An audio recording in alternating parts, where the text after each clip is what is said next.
the bottles, what you can't do. Supposed to be shining, but she noticed that my chain do. Late night sex, I won't see what that mouth do. Yeah, bounce that ass, do it how your mama talk to. Real made nigga from the trenches, do no pimpin'. I got 7 figures, bouncing in the car, it look like switches. Let's have a drink out, after that we can leave out. I leave the club driving fast, baby, with that speedboat. If you keep it real, say your knees, I pay that cost. 10,000 for to go shopping, ain't nothing to worry about. If it's a problem, get it poppin', blow the curb out. I spend a whole day with you laying in the loft. Not one, not two, girl, you, I wanna see you take it off. Yeah, I'm everything you heard about. Trying to see what your world about. Word of mouth. Can't be buying all the bottles, what you can't do. Supposed to be shining, but she noticed that my chain do. Late night sex, I won't see what that mouth do. Yeah, bounce that ass, do it how your mama talk to. Real made nigga from the trenches, do no pimpin'. I got 7 figures, bouncing in the car, it look like switches. Let's have a drink out, after that we can leave out. I leave the club driving fast, baby, with that speed out. Throw that bag, I'm a bad little bitch, nigga. Got every ex nigga mad and they big bidder. Diamonds on the chain, blingin' off my tits, nigga. I hit his phone, he gon' curve her like a pitch, nigga. Worth the me, pussy good, so we been hooked. If he got seen out with me, it's a big look. Worth the pop, body smoking like a big blunt. Some big dick, only thing that a bitch want. Left the lot with a big body, thick dot. All my niggas in the spot, you could get got. This that 40 vaccine, you could get shot. Since you wanna be stunting like a big shot. This that pretty little joint from the south side. Fuck a quarantine, all my niggas outside. If I'm sitting on your face, keep your mouth wide. Nigga go hard, but be gentle with my chow-chow. Can't be buying all the bottles, what you can't do. Supposed to be shining, but she noticed that my chain do. Late night sex, I won't see what that mouth do. Yeah, bounce that ass, do it how your mama talk to. Real made nigga from the trenches, do no pimpin'. I got 7 figures, bouncing in the car, it look like switches. Let's have a drink out, after that we can leave out. I leave the club driving fast, baby, with that speed out. She tell me face it, I face it. I say this metal that you riding, please cheers, don't break. You wanna be my girl, be real, you get put in that place. I'm in here with my boy Mike Will. I meant to say that's who made it. Ooh, can't do swerving through in a brand new coupe with some fussy out of shoes. Real nigga blues clues. If you sleep on that money, then you lose. I don't snooze. You a fool, I'm the truth. Can't do buying all the bottles, what you can't do. Supposed to be shining, but she noticed that my chain do. Late night sex, I won't see what that mouth do. Yeah, bounce that ass, do it how your mama talk to. Real made nigga from the trenches, do no pimpin'. I got 7 figures, bouncing in the car, it look like switches. Let's have a drink out, after that we can leave out. I leave the club driving fast, baby, with that speed out.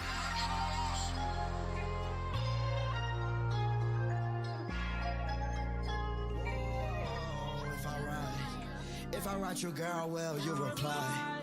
Follow my commands, come on, girl, comply. You only want me cause my life's televised. And I can see all the lies in your eyes. But I'm no different selling dreams for tonight. Just so I could have my way rubbing on your thighs. In the morning, go back home because I do not have no ties. Yeah. But if I write you, girl, tell me would you reply? You know I used to be a thief up in the night. And you don't want that type of guy in your life. But what if I put on the disguise for the night? What if I was put my life up on the line?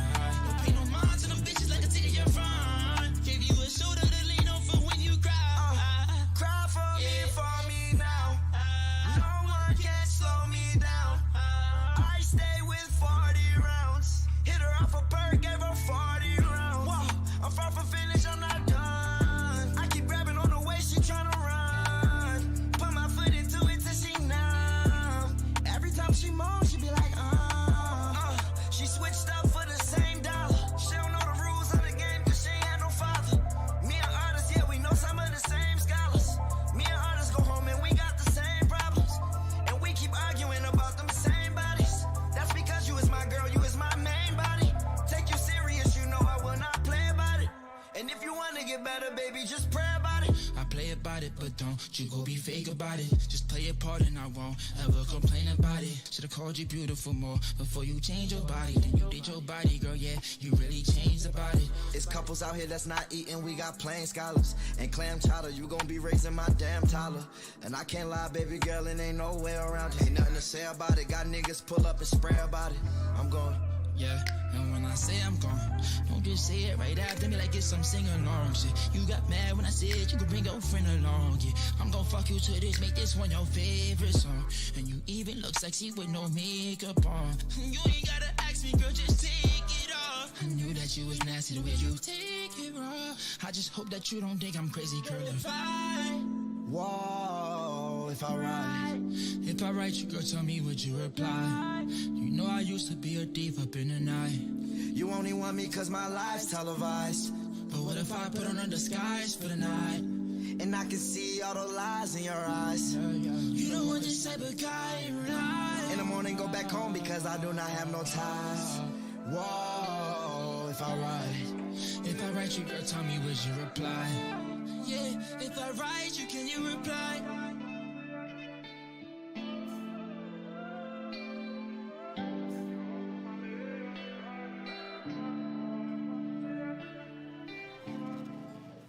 Hey, look who it is.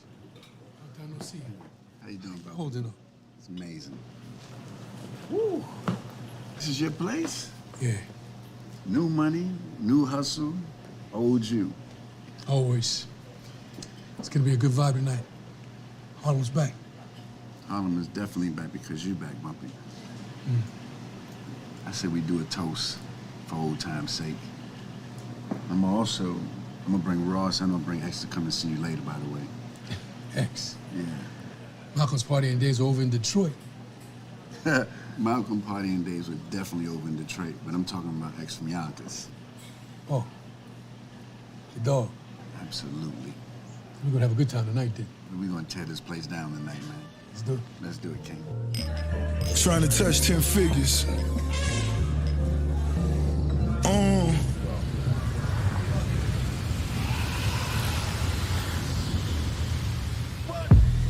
Lay on my back watching the ceiling fan. I had a dream to touch a kilogram. I seen your bitch through my gazelle shades. Skull and bones till I die, nigga well paid. Got on my khakis out in Tallahassee. Sahara Desert and I'm even flashy. Still at odds with the Irish mob. Rolls Royce down Malcolm X Boulevard. Lord, these niggas really out here praying on me. Got the 40 on me and the stand on me. Snow White mink like I'm Dutch Schultz. Run the books and let me show you how the numbers look. You can't be lucky like you Luciano. The kilos coming like they do pianos. The fat boy got the big body. Coast to coast, I can shoot product. Anything Florida, I'm your guy. My man. They wanna see you up in Alcatraz. Forbes list say wall and you falling fast. Fuck this, hell no, nigga want a bag. 8 figures count it all and I call it cab. Get the drift, time to get a lift. I'm getting rich, so it's hit or miss. Open up my window again. Open up my window again.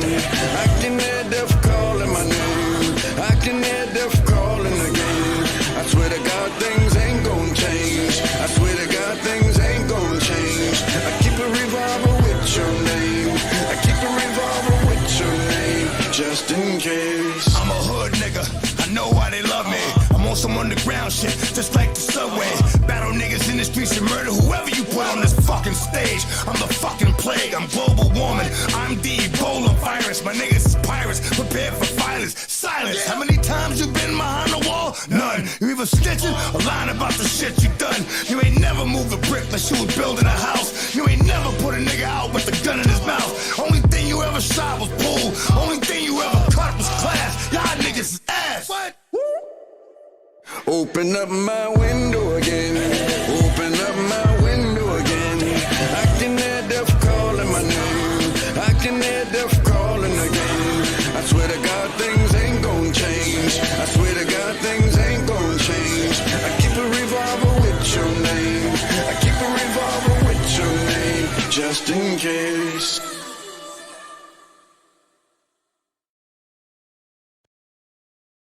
You better listen to your boss, white boy. Oh, I'm gonna go walking in the moonlight with you. You wanna hold my hand?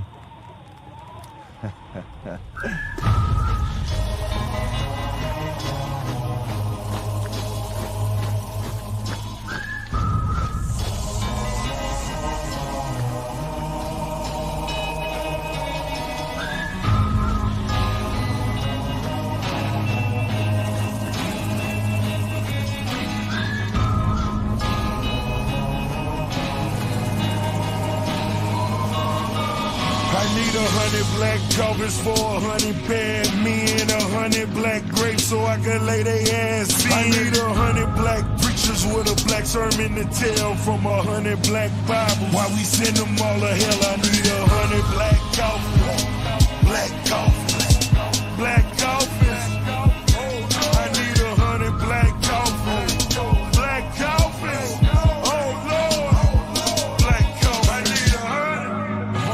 seen 100 niggas die.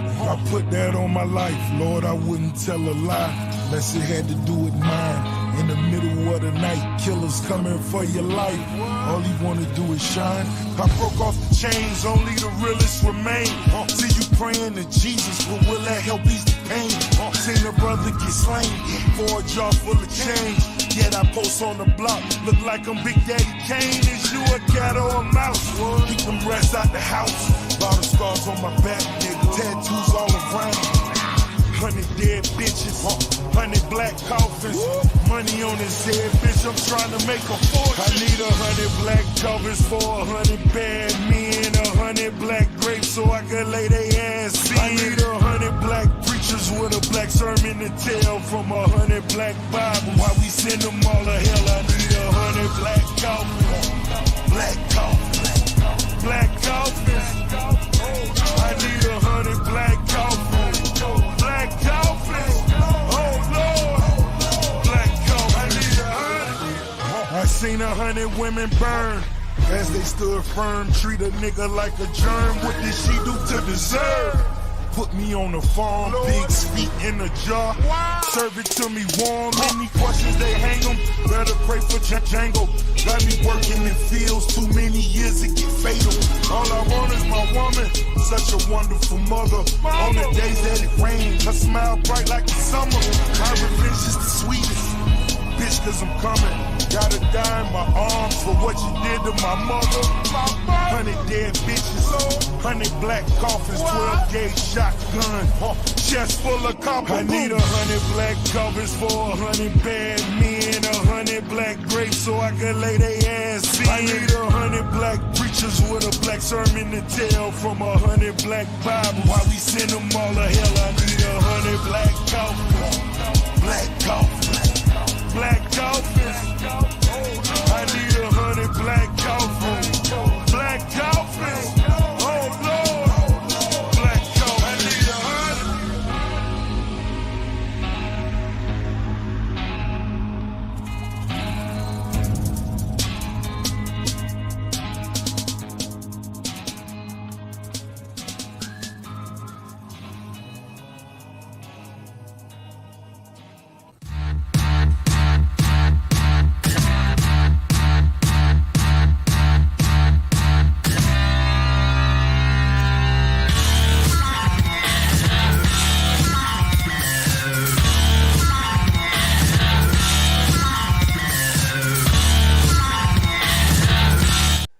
It never gets old. Good morning, it's Uncle Lou here. Yeah, that's right, it's me, Uncle Lou. Live for you on LouTube today. Welcome to the Lunch Money Show with me and your boy Pigskin Pete. What's up, Pete? For a couple of guys out here that don't know anything about betting, we sure are doing pretty well, aren't we, buddy? Man, I'm going to be honest. I'm going to go through, and I don't know what my win-loss record was this Saturday. It wasn't great. But, you know, we talked about this a little bit last year, like units. You know what I mean? Like, I $25 is like my base bet. But sometimes I'll bet 50 or sometimes I'll even bet 100. So I made about $150. But I was probably pretty close to even on my picks. But, you know, the games I was a little more confident in, I bet a little bit more money on and got lucky and hit some. So, But I started with that $35 that I didn't know I had back in week 0. Remember when I logged in that first time and I was like, oh, I've got $35 left in here. And it's up to just over 200. So not too bad for the first 3 weeks. 6 times my money. Yeah, and I'm trolling. I was 3-2 on the weekend. So that's whatever that is, 60% or so. Yeah. But like you just got done mentioning about the units, I'm the same as you. So I got a $25 unit. I put 3 units on Georgia. That was my biggest win. So that covered me for the weekend, plus some. Yeah. So I think I'm about 7 and 4 on the season so far. So I don't know if that works out too. It's over 65%. So far I'm happy. Yeah. Anything around 65%, professional gamblers hit about 65 to 70% of their bets. So anything close to that is pretty good. I mean, obviously anything over 50%, you're close to making money or breaking even at least, and that's usually pretty good. I'm sure I have a winning record for the season. I was 2-0 in week 0. I think I was 4-2 in week 1, so that would be 6-2. Yeah, I'm probably so I have a winning record, and most importantly, I'm making a little bit of change too. So that's good. But appreciate everybody tuning in tonight. This is the Lunch Money Show with me and Pigskin Pete, and we've got RHINO coming on too to talk some college football betting with us here in just a little bit. We'll look at this week's matchup of games, and me and Pete will make some picks for you. But we do appreciate everybody tuning in. Neo, Jazz Jackson, the sports expert, Jeremy Garrettson, Bama Fanatic, Tiger Cat, Cole Train, T-Money, EGO1, Julie Scott, Jazz Jackson, Michael Hogg, Melissa, Tennille, Noel Squad, George, God almighty, the sports expert, Bench Joe Milton is here. Bench Joe Milton, good morning to you, sir. Tiger Baskins, Lee Wilder, Nick, Fish and Football, Kevin Dog Fan for Life, Reese's Cups, Brad Pitt, Mr. Lambo, Matt Dummett, ATL Noel, Jarvis S., Bulldog JC, Zach the Purdue Man, Luke Walker. Appreciate everybody tuning in. Hit the thumbs up if you hadn't already. We're going to talk some college football tonight. Congratulations to everybody whose teams won over the weekend, which means we're not talking to you. Texas man, Ohio State man, Tennessee man. Rough weekend for some people, Pete. Yeah, I can't relate.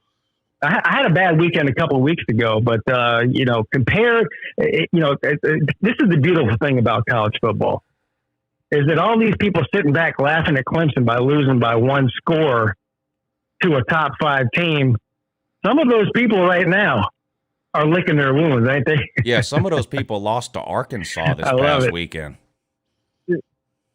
Yeah, some of them lost at home to a non-top 10 team also. Yes, that's a fact.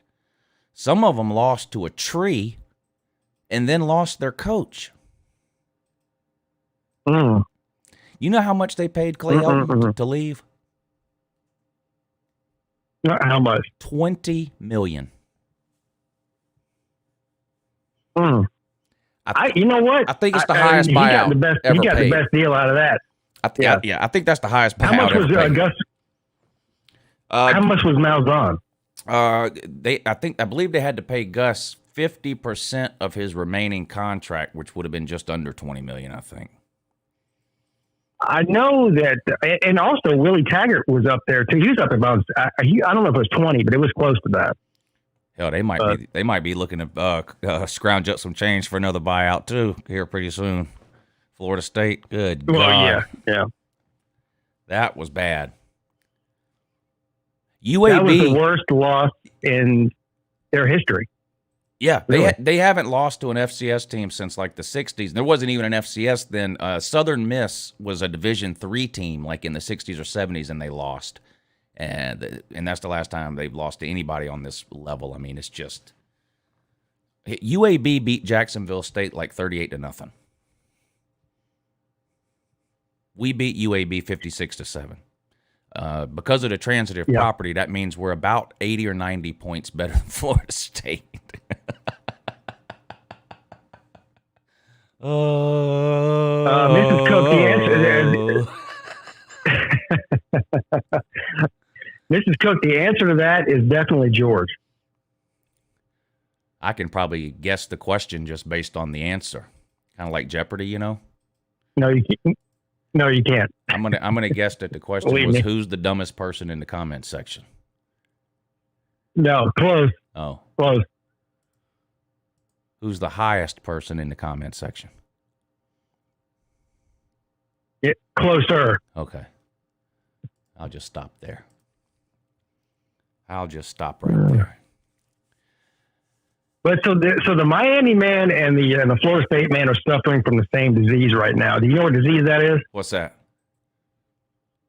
It's the disease of the past, the ghost of players past, like the Christmas Story, or like what was that, Scrooge? The Miami man wants Ed Reed as the head coach, and now the Florida State man wants Deion Sanders. Oh, my God. Well, at least Deion Sanders is currently a head football coach somewhere or even has coached a day in his life. Ed Reed does not. And he's Ed Reed's winning just a some groupie. games. Ed Reed's just a Miami groupie who won't shave his beard. Like, that's all Ed Reed's doing down there. He just hangs around. He's not a coach. He's not an analyst. He just loiters there. And they want him as a head coach. It makes no sense at all. None. Deion Sanders. We'll see. What do you think's going to happen with that? Seriously. Do you think he'll work his way up? See, here's the thing with Deion. He's made such a big deal, and I'm not saying he's wrong to do it, but he's made such a big deal about elevating the FCS and, historically black colleges and things like that. How can he then leave? He's advocating for people to come to that level. First of all, So first of all, I'm just trolling. I can see the Florida State fans already; their heads are exploding, saying, "We don't want him. We don't want him." I have seen a few people say that, but I mean, look, man. If Florida State is Florida State, and they still have cachet with their name and their brand, and he did play there. So I mean, if he got offered that job there, there's no way he could not take it, right? I mean, he's got to take it. I'm not saying it's going to happen, but maybe one day it does happen. I don't know. Certainly would help with the recruiting, and it's too early to say whether or not he would be a viable actual, coach, CEO to run a program. But here's the problem I have with any of these ex-players, especially if they're Hall of Fame. I mean, Deion Sanders and Ed Reed both are Hall of Fame NFL players. We're extremely wealthy people, so it's not a money thing with them. Right. I don't really know what the motivation is, other than just the feather in your cap. If you're one of those guys, I mean, if you look at not just some, but really all of the greatest coaches in college football history, none of these guys were high level college football players or NFL players, really. I mean, some of them might have played college and done all right, but I mean, to be a Hall of Famer, I mean, what's the motivation? I mean, the motivation to become a great college coach is to be underestimated and come from nowhere, really. Yeah. And Nick Saban, Dabo's twins. Look at all of them, really. I mean, Urban Meyer. Just go down the list. What's the real motivation to do the daily and weekly and yearly grind the way that these coaches do at the highest level for a guy who's already got $200 million in the bank? There is none. Yeah. Really. Well, I mean, you could say the same thing about. How much money you think Nick Saban's got in the bank? I mean, I think some people. Yeah, but now it get to the point where they just want to do I got what you're it. saying. They just. But at this point, Nick Saban is he's chasing a legacy at this point. So he still has motivation to do something. Yeah. You know what I mean? He's trying to be the greatest of all time, and nobody could catch him. But yeah, I see what you're saying.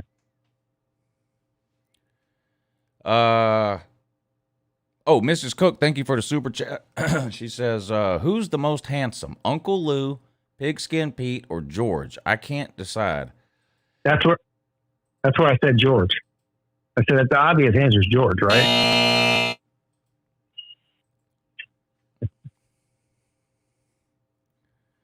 There isn't an obvious answer, but there's an obvious wrong answer.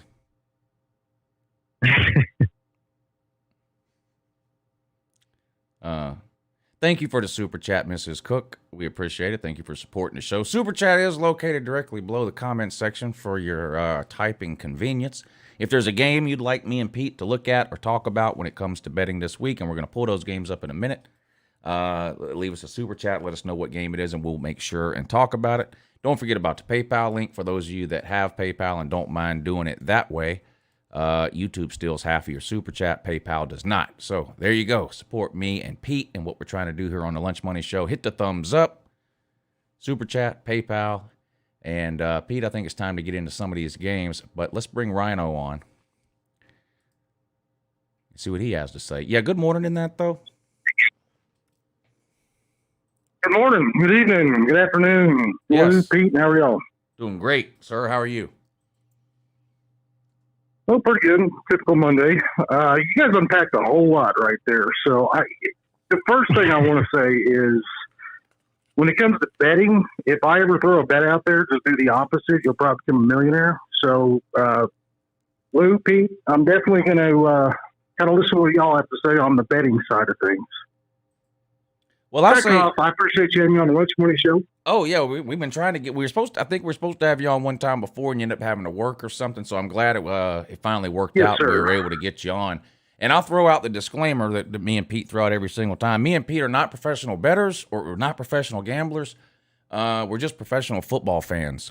So anything we say is for entertainment purposes only. We're not giving any advice. We're just telling you how dumb we are and what we would do.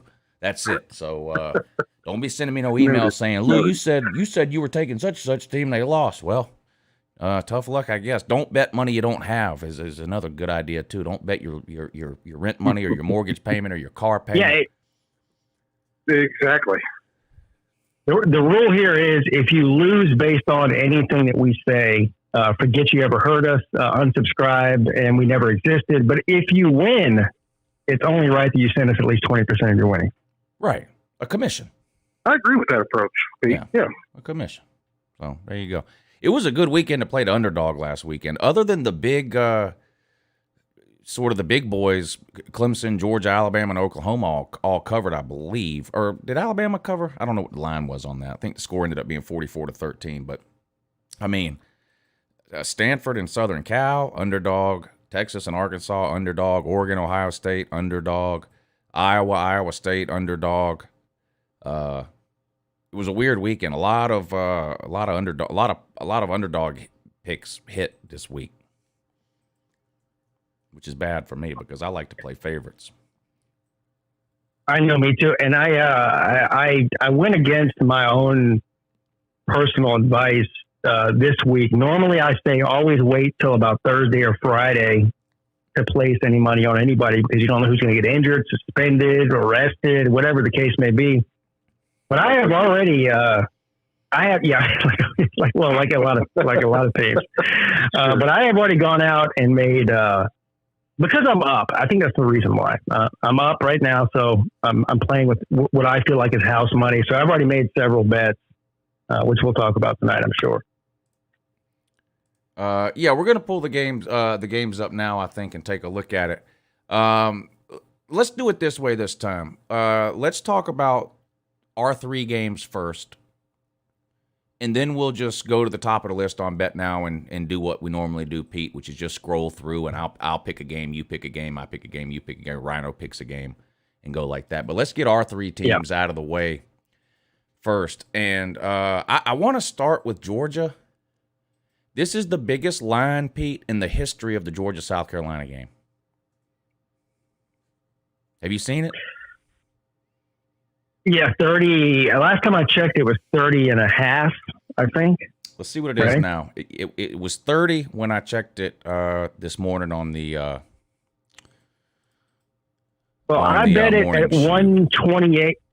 I bet it at what I'm looking at my thing now. I bet it at 128 this afternoon. And it was 30.5 then. I don't know what it is now. All right. I think you can go. I think you can guess where I put my money on this one. It's hard to figure out. All right. Well, I got Bet Now pulled up and up on the screen now. Of course, all the numbers and everything that me and Pete use is always from Bet Now. I've been using them for years. They've never screwed me over. I trust them. I'm familiar with it, so I continue to use it. Again, if any of you guys are interested in betting college football, you go to betnow.eu. Just be careful be careful. Don't gamble away your life savings. But let's scroll down here to the Georgia game, see what it's at now. Where is it? It's up to 31 now. 31. Georgia is a 31-point home favorite over the Gamecock. Damn. And unfortunately, I'm going to have to basically take the same approach I took last week, which is I never bet against Georgia, but I can't bet this game. I don't know how many, if any, of our injured players are coming back this week.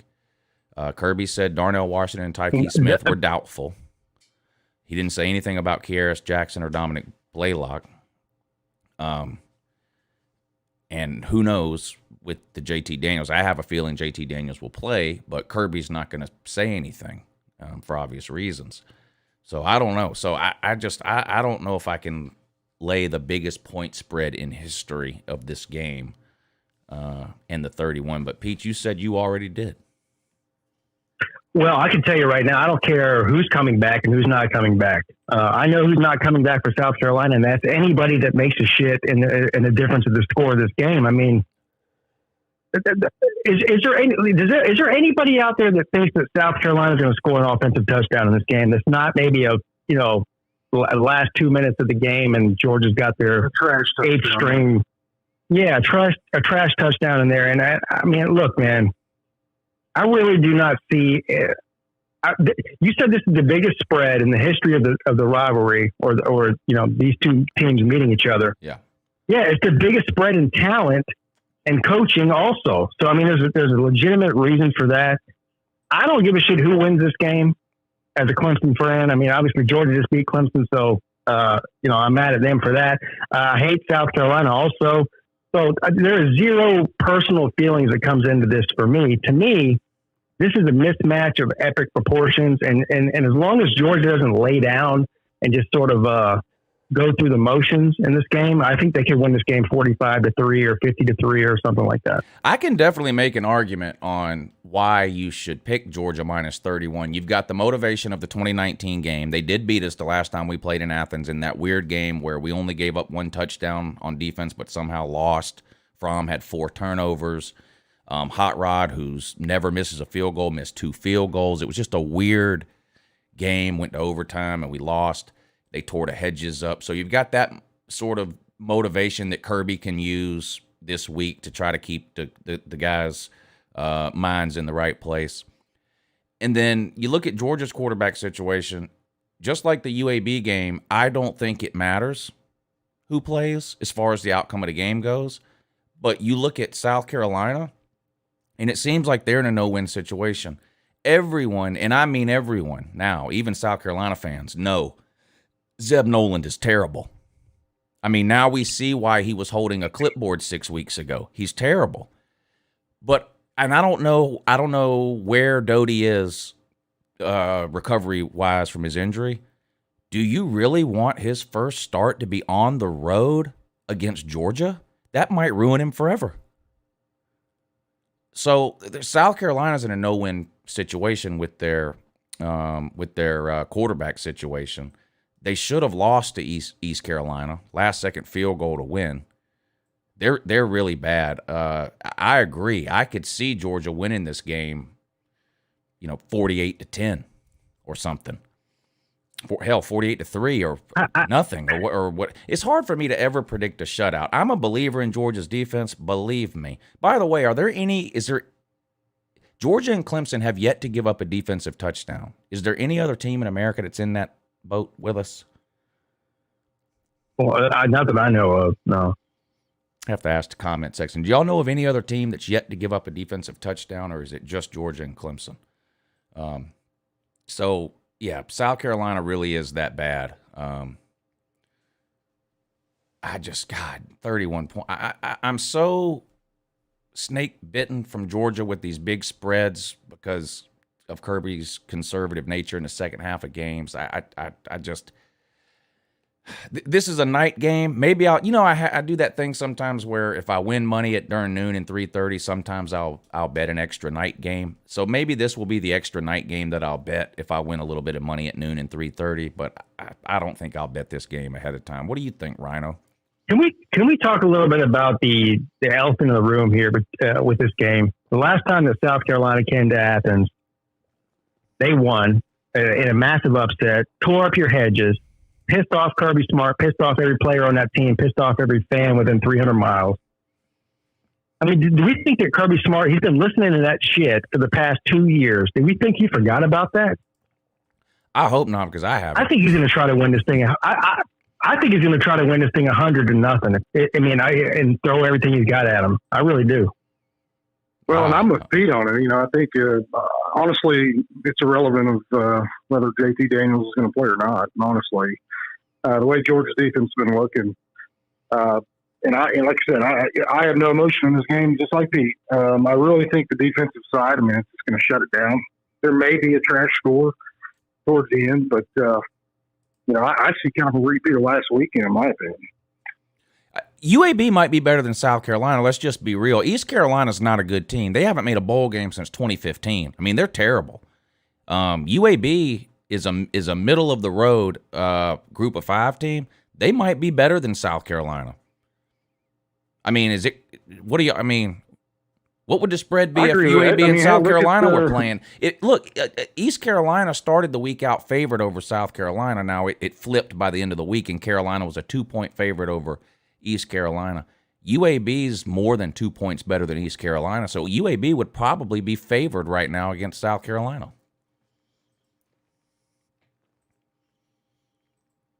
I agree with that. Yeah. Watching the game, I know obviously, Georgia comes in and it's just that defense, and it's kind of what I was telling you the other night, Lou, when we were talking about discipline. They do look on the defensive side that much more disciplined than anybody I've seen in the country. Offense maybe has a few rocky patches here and there, but this is going to be the third game. I think this is where they kind of put some stuff together, whether it's Bennett, Beck, whoever, if Daniels doesn't play. So that's why I kind of think it's irrelevant who plays. Granted, the defense and just seeing the offense kind of come together. So that's kind of how I see that going this weekend. Pete, if Oklahoma were to somehow hire Kirby Smart as a defensive coordinator, or Georgia were to somehow hire Lincoln Riley as offensive coordinator, would they ever lose a game? Come on, man. Of course they would. Are you sure?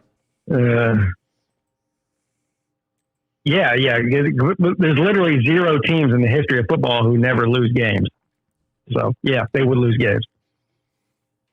Would it be the national title game? I don't know, maybe. I don't know what game it would be. Aeneas Robertson, I hope I'm saying that right. Thank you for hitting the PayPal link. I really appreciate that. He says, oh, Pete, listen to this, Pete. Is Dabo just Coach Orgeron with loyal coordinators? Is that a serious question? Yeah, I'm pretty sure it is. Correct. Let Pete handle that one. I would say no, because you can understand. I don't Dabo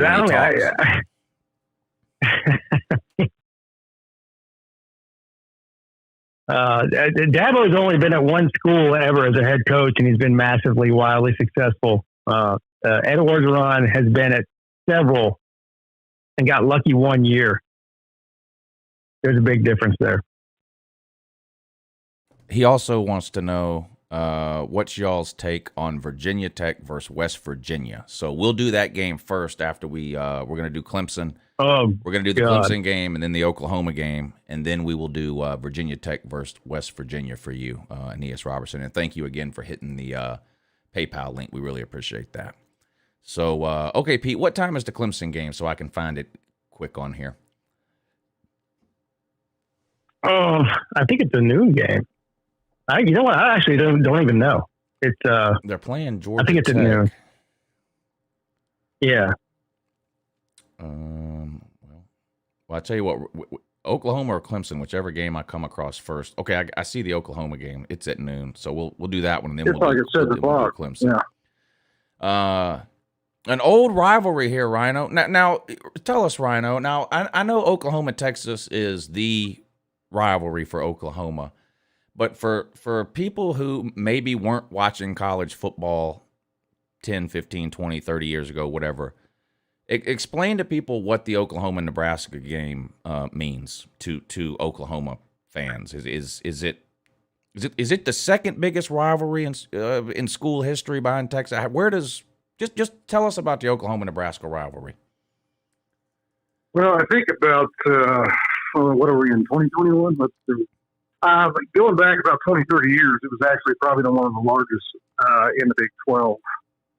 The Big Red, that was always the game of the year. It doesn't matter if OU was ranked and Nebraska was number one, or OU was one and Nebraska wasn't ranked.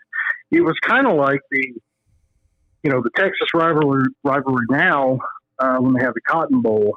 The only difference is Texas became more relevant back in about 2000, 3, 4, 5. Obviously, they had some good teams prior to that, but that's when they really kind of started getting more relevant.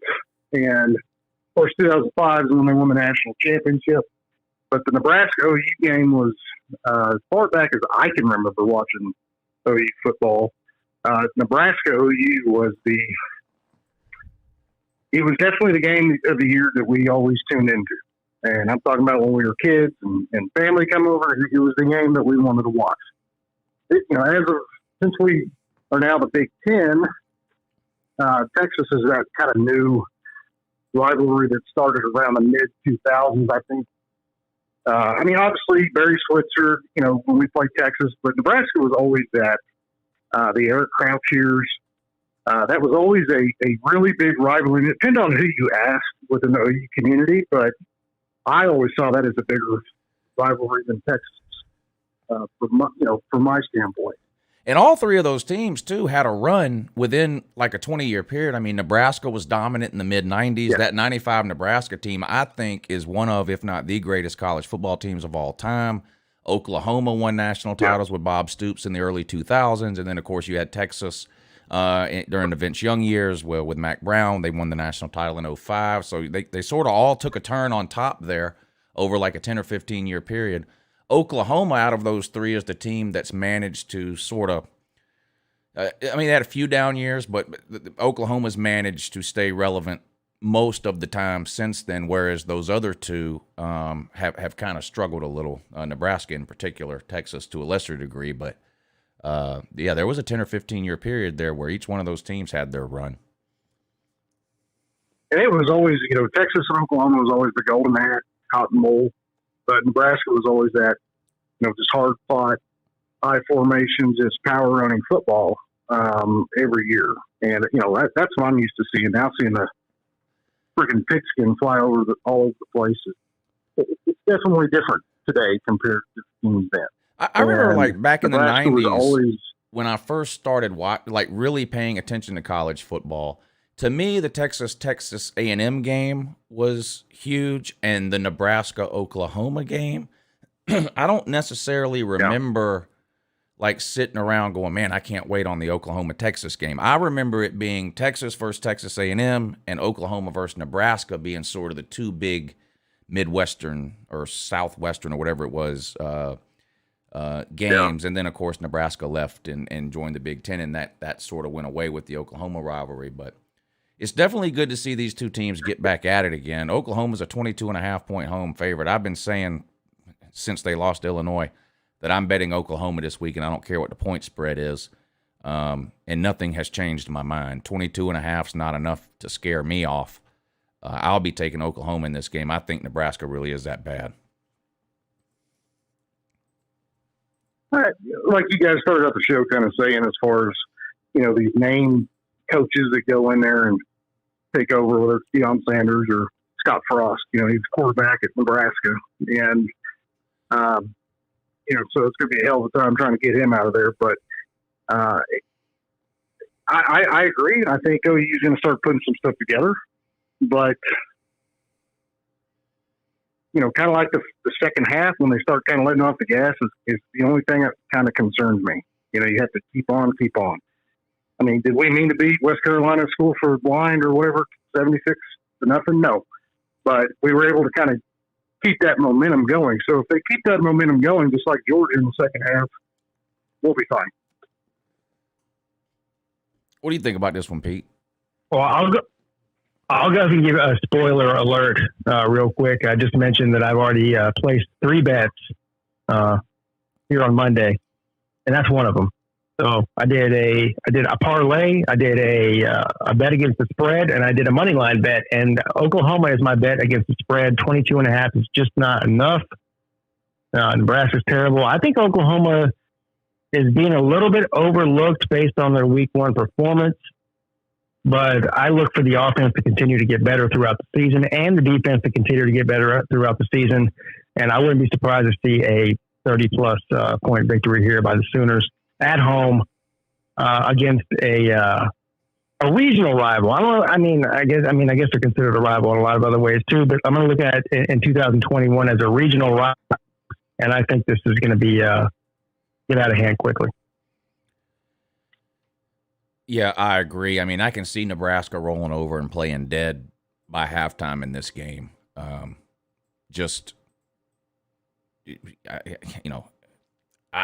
really think this game's going to be ugly. It's a mismatch. I mean, we harp on Nebraska offensively because Adrian Martinez is so bad and Scott Frost's supposed to be an offensive guy, but their defense is horrible. So I just think this is going to be really bad for Nebraska. So I think RHINO is going to be celebrating a big win this Saturday for sure. Parker, thank you for hitting the super chat, sir. I appreciate that. He says, "Hey, Uncle Woo, I want to point out how you predicted Ohio State to win and also covered a spread and they lost to Oregon. Also, you wrongly predicted Missouri over UK." Yeah, I predict about 50 games a week. If you look a little harder, you'll find more that I got wrong too. Yeah. I would like to address this because I've been hearing the same thing about the Ohio State, betting on Ohio State every week, which we've been doing for the past couple of years. Yeah. Both of us and winning a bunch of money. Right. I am off of that train officially for this season. I really am. And it's not because I don't think Ohio State's not good or they don't have the chance to win the Big Ten or even make the college football playoff by the time it's all said and done. It's because I hadn't seen an Ohio State defense this bad, maybe ever. Yeah. Yeah. And in order to cover large spreads like Ohio State gets every week, you've got to have some sort of semblance of a defense, and they don't have it right now. So I'm off of that train. You know what I've replaced them with? I've replaced them with Georgia. Yeah. I'm betting on Georgia against the spread every week until they prove me different. Seriously. Because I'm so far ahead betting Ohio State, I mean, they're now 19-3 in their last 22 games against the spread. I'm going to stay with them for one more week and see what happens. But I agree with you on the defense, and I pointed this out a couple of times over the last couple of days. This defensive situation at Ohio State didn't just pop up yesterday. I mean, this goes back to last year. I don't know what happened in the Clemson game, but I have not seen that Ohio State defense. I didn't see it at all last year until the Clemson game, and I haven't seen it since. That was the best defensive game Ohio State has played in 3 years. I don't know where that defense is every Saturday, but their defense they've got linebacker issues, they've got secondary issues, and C.J. Stroud may end up being a great QB, but he's not giving them now what Justin Fields was giving them last year offensively, and that's obvious when you watch him play. He's not Justin Fields. And again, that doesn't mean he's not going to be any good. He may end up being really, really good, but right now they're missing something offensively. I'm not in love with their running back situation outside of the true freshman, but they've just got some issues. I wouldn't be surprised to see Ohio State drop another game if they don't get some of this stuff cleaned up. I mean, Ohio State had 600 yards of offense this past week. So, I don't know, man. The defense was there. I mean, the defense is terrible. Last year we started to see a decline in the defense, like you said, all the way up until the playoffs. And we were clowning off Ohio State's defense all year during the regular season. And then it's like, oh, well, they're playing up against all these, really good offenses in the Big Ten, whatever.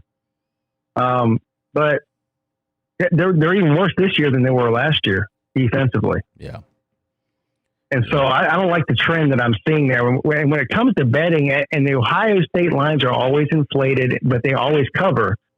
But without a defense, I can't, with good conscience, continue to bet on them until I see an improvement on that side of the ball. Speaking of good defense, Georgia Tech at Clemson, 3:30 on ABC. Clemson, 28.5-point favorite against the Nerds, who did manage to win last week against Kennesaw State, but, of course, lost the week before to Northern Illinois. Yikes. What's going on with this game, Pete?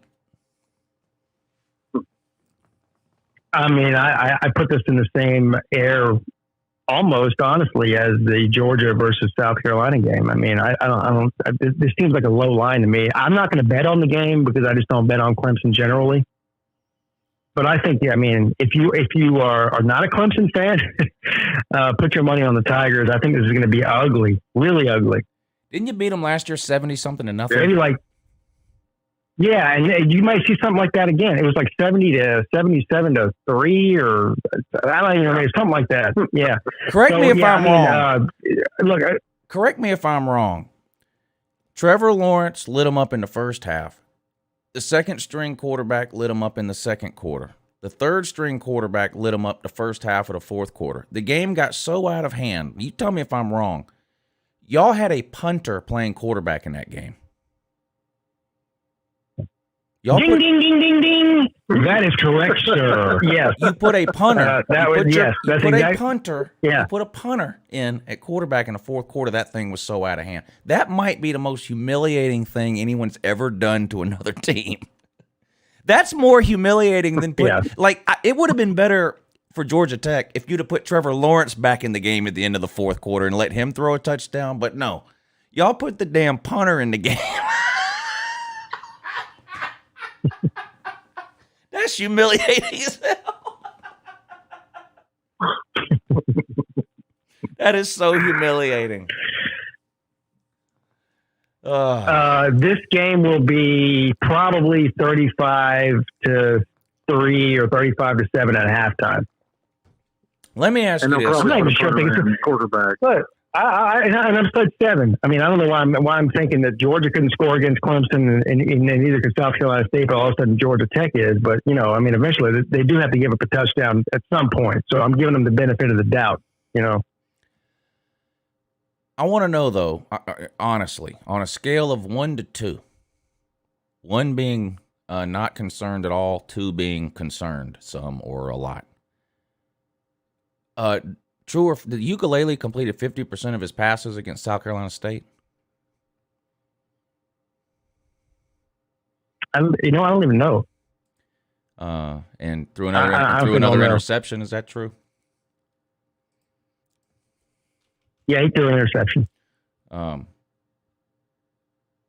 gonna pull this up just to make sure I have this right. But where's the tater? There's the tater right there. Okay, 14 of 24. So that's closer to 55%. 171 yards, a touchdown, and an interception. So that's not too bad. That's not as bad as I thought it was. That's not bad. That's okay. Looks like Will Shipley's already your number 1 running back. That didn't take long. He had the most carries. He's the freshman, right? Yeah, Lynn Dixon has been basically benched. I don't know if he'll play this week or not, but I'm assuming he will. Yeah, he only had 4 carries. Will Shipley had 8 carries, 80 yards, 2 touchdowns. He's pretty good. Yeah, I like Clemson in this game, too. Georgia Tech, and I'm disappointed in Georgia Tech, too. I mean, I know I'm supposed to hate Georgia Tech, but it's hard to hate a team that's that bad and no threat to beat you ever. They beat us twice this century. Not concerned with them at all. But I did think that quarterback would get a little bit better with the turnovers that he had last year, and he hasn't. Georgia Tech just hasn't looked good. Clemson can win this game by as much as they want to. Other than the fact that it's always dangerous to lay a lot of points, I don't see any reason why Clemson can't cover this 28.5. What do you think about the Taters, RHINO? Yeah, no, I don't even know if it's worth me commenting on. I really think they'll probably have another punter in at quarterback at some point. I mean, this is damn. You know, I honestly think this is going to be a tune-up game, and you're going to see everybody on the Clemson team get in there and play. And like I said, they can run it up as much as they want. It just depends on how much they want to score. I just think it's going to be one of those games. RHINO, is there any chance that Clemson lets Kirk Herbstreit's son play quarterback in this game? It's actually possible. It's actually possible. That may be a possibility. Now that would be I'd that would in be the humiliating. third quarter, beginning of fourth. Yeah, that would be bad. That would be bad. So it looks like I think we're all in agreement pretty much on our three teams. We're either taking the favorites or not betting it at all. But nobody wants to take the underdog with the points. At least none of the three of us. All right, let's look at that Virginia Tech West Virginia game. Thank you again, Aeneas, for the PayPal. If you want us to look at a game, just leave it in a super chat or the PayPal, and we'll get to it as quick as we can. Virginia Tech and West Virginia. While I'm scrolling and looking for the line, let me just go ahead and tell you I think Virginia Tech wins the game. I mean, they've got an impressive win over North Carolina. West Virginia lost to Maryland. So I do think Virginia Tech will win the game. It's going to be a matter of figuring out how much they're favored by here, which I haven't a clue. I can't even find a damn game. I'll find it eventually at some point. What do you think about this game, Pete? I'm looking for the spread too. I don't think it really matters. This is like musical chairs. Get drunk, spin around on a bat, try to find a chair to sit in, and that's who's going to win. This is a game I wouldn't touch with a 10-foot pole. I don't care what the spread is or who's favored. Both of these teams are completely unpredictable. It looks like West Virginia's favored by 3. That surprises me. I found it. I see that too. Now, I don't know if this is a home field advantage situation. I know Morgantown can be a difficult place to play. They got great fans. There's no doubt about that. I can tell you right now, I'll probably take Virginia Tech in this one with the points. I would take the money line, but plus 120 isn't worth the extra risk. So I'll take Virginia Tech in the 3 points in this one. West Virginia lost way too much defensively from last year, and I feel like their offense hasn't improved enough to make up for that. I'm going to take Virginia Tech. Shout out to Golden Blue Man, but I don't know if I'll actually bet this game or not. But for pick purposes right now, give me Virginia Tech plus 3. RHINO. I'm running from this game like I run from fat chicks at a bar. I mean, I'm not touching it. The fat chicks need love too. We talked about this. I think I'm gonna have to go the other direction on this one. I think I'm gonna have to go the other direction on this, Lou. Only because it's Morgantown is a really tough place to play. People don't want them burning their couches. But I do think that, West Virginia, obviously losing to Maryland, and then, of course, Virginia State beat North Carolina. Is North Carolina that good, or are they not as good as we thought? West Virginia, I know how tough it is to play up there. And I think I'm going to go with West Virginia. I think it's going to be more of a 38-35.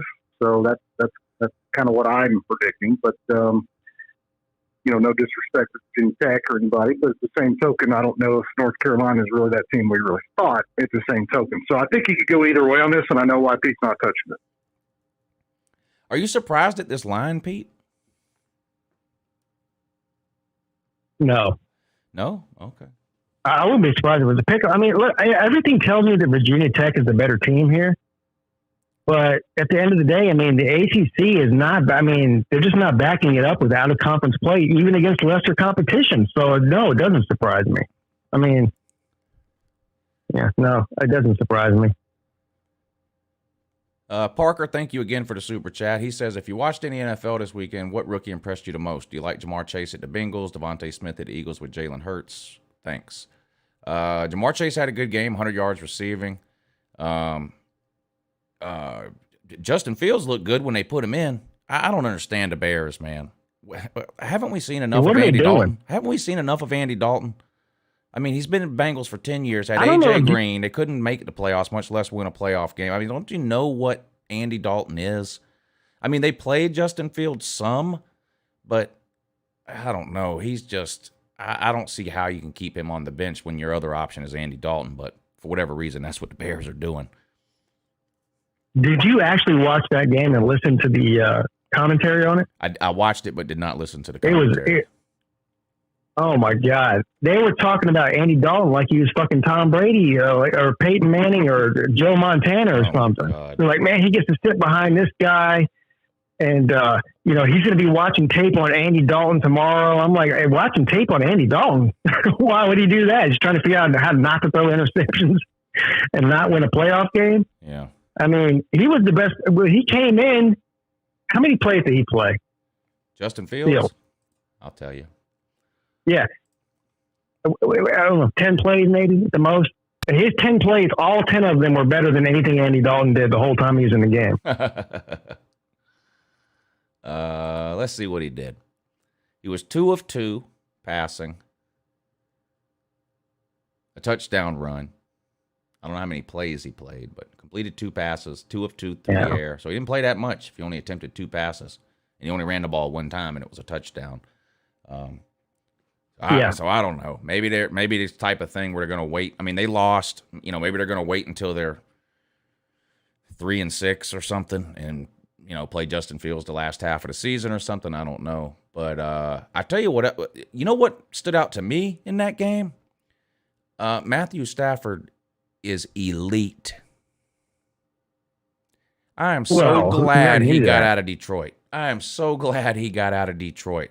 I wish Calvin Johnson and Barry Sanders could have had an opportunity to do that. But Matt Stafford finally got out of that dump. And he threw for almost 400 yards, I don't know 3 touchdowns, no interceptions. I mean, the Rams are going to be a really good team. The Rams, I don't know what the odds were betting-wise before last night, but they've got to be the favorite to win the Super Bowl other than maybe Kansas City. Seriously, I mean, they're the most loaded team. You got Stafford and McVay working together. I mean, this team, unless there's some sort of major injury going on, I don't see anybody else in the NFC that even comes close to the Rams. Not even close. I mean, I guess maybe Tampa Bay. Maybe that's it. Yeah, Tampa Bay looked good in their first game. Now, I watched a lot of that Cleveland-Kansas City game, too. That was a hell of a game. Cleveland should have won that game. That punter screwed it up. I felt bad for Cleveland fans. Mm-hmm. Cleveland hasn't won a Week 1 game since like 2004, and they haven't won a Week 1 game on the road since 1994. And they should have beat Kansas City. And that punter screwed it up and basically gave the game away. But man, that was a hell of a game. That was the best game of the weekend that I saw. I didn't watch obviously all the games. They don't all come on TV, but unless you have Red Zone or NFL, whatever it is. But that was a great game. I think it's insane that Mahomes can just throw it up the middle of nowhere and then Tyreek just falls underneath it. I just think that's ridiculous. Yeah.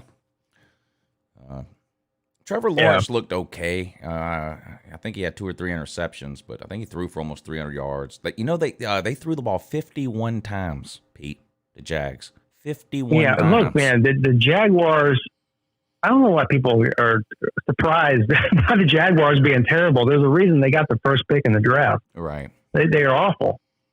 And defensively, they might be the worst defense in the entire NFL from what I've seen so far. So they got a long way to go. And Trevor Lawrence, look, they needed players at every position on the football field. They've got their quarterback. They need to fill every other position now.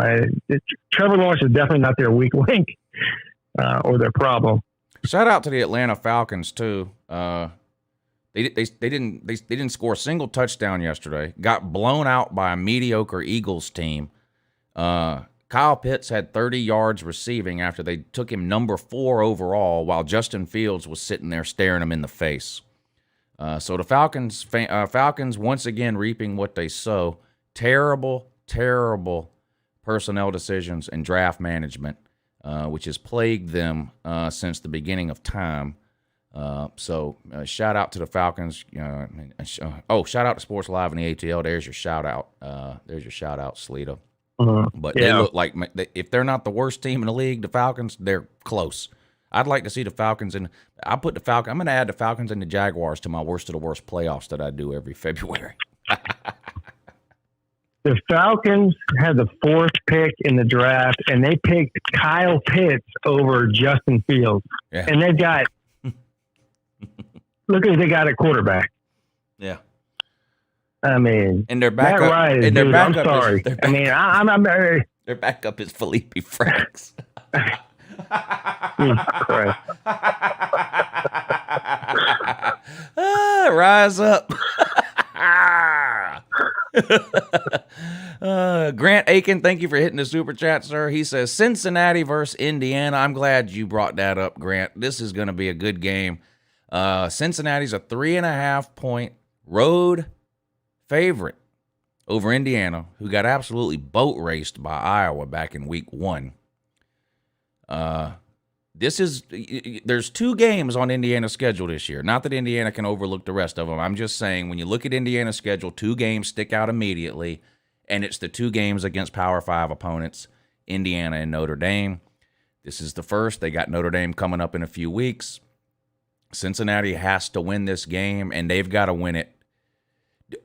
They've got to beat Indiana like Iowa did, don't they? I mean, look at the polls. Iowa and Cincinnati are pretty close ranking-wise in the polls. They've got to beat Indiana like Iowa did, don't they, Pete? I think so, and I think that they will. The only thing that scares me now, I included Cincinnati in my crazy parlay bet. I do one weird crazy parlay bet for fun every week just to see if it hits, and they're included in my parlay bet. I have Cincinnati at -3.5, Clemson -28.5, Alabama -15.5, and Georgia at -30.5. All favorites, all big spreads, except for Cincinnati.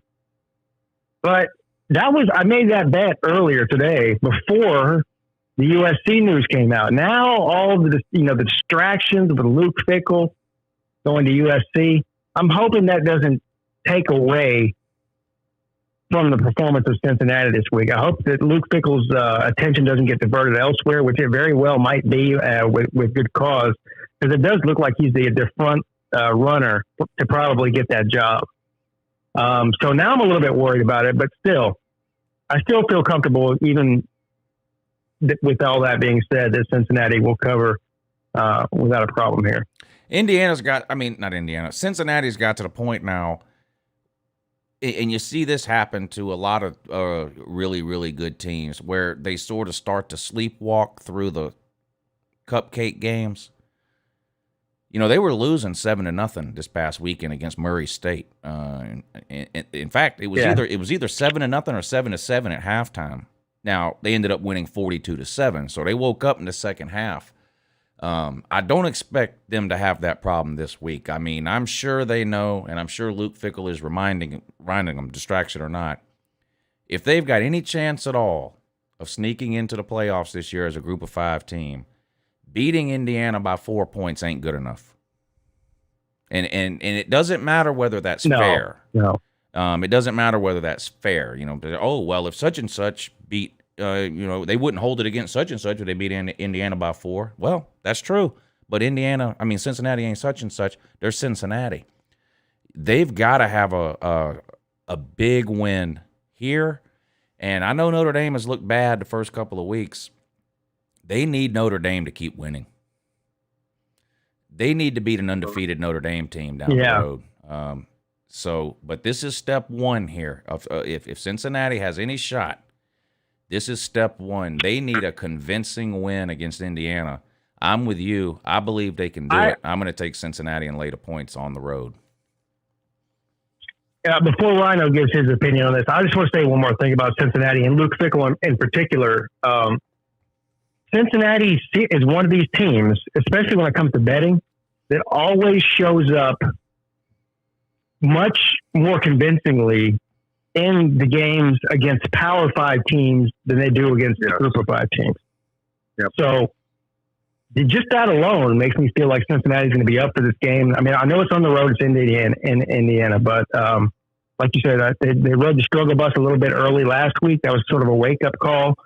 And I look for them to go out there and make a point. That they know, look, Cincinnati knows right now that they are in the playoff talks, which this early in the season for a Group of 5 team is pretty rare. Usually you don't see the Group of 5 being even considered or even mentioned in the college football playoff consideration until towards the end of the season. Here we are in week 3. They're already being talked about because they're so highly ranked.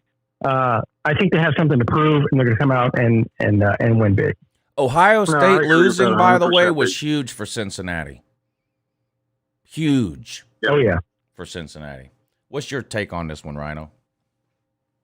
No, I agree 100% with what people say. And I really think Cincinnati is a really good football team. Of course, everybody, first couple of weeks, they're going to start out a little slow. But I do agree with your sleepwalking through some of these cupcake games, but I view Cincinnati is a really good disciplined team. You know, obviously in the first half last week it didn't look like that, but then they came out and just decided they were going to score, you know, another 35 points and shut them down. You know, so I really I'm pretty high on Cincinnati, but you know, I guess if there's a better example, if OU and Cincy played tomorrow, you know, this weekend, I would probably you know, be shitting my pants, because I think that they're a really good team, and I think that they can go in there and score a lot of points and make statements. You know, like Pete said, they're more in. They know they're in the playoff, college football playoff talk, and I really think that as long as they take it one game at a time, just like everybody else should, they'll go in there and have no problem and dominate.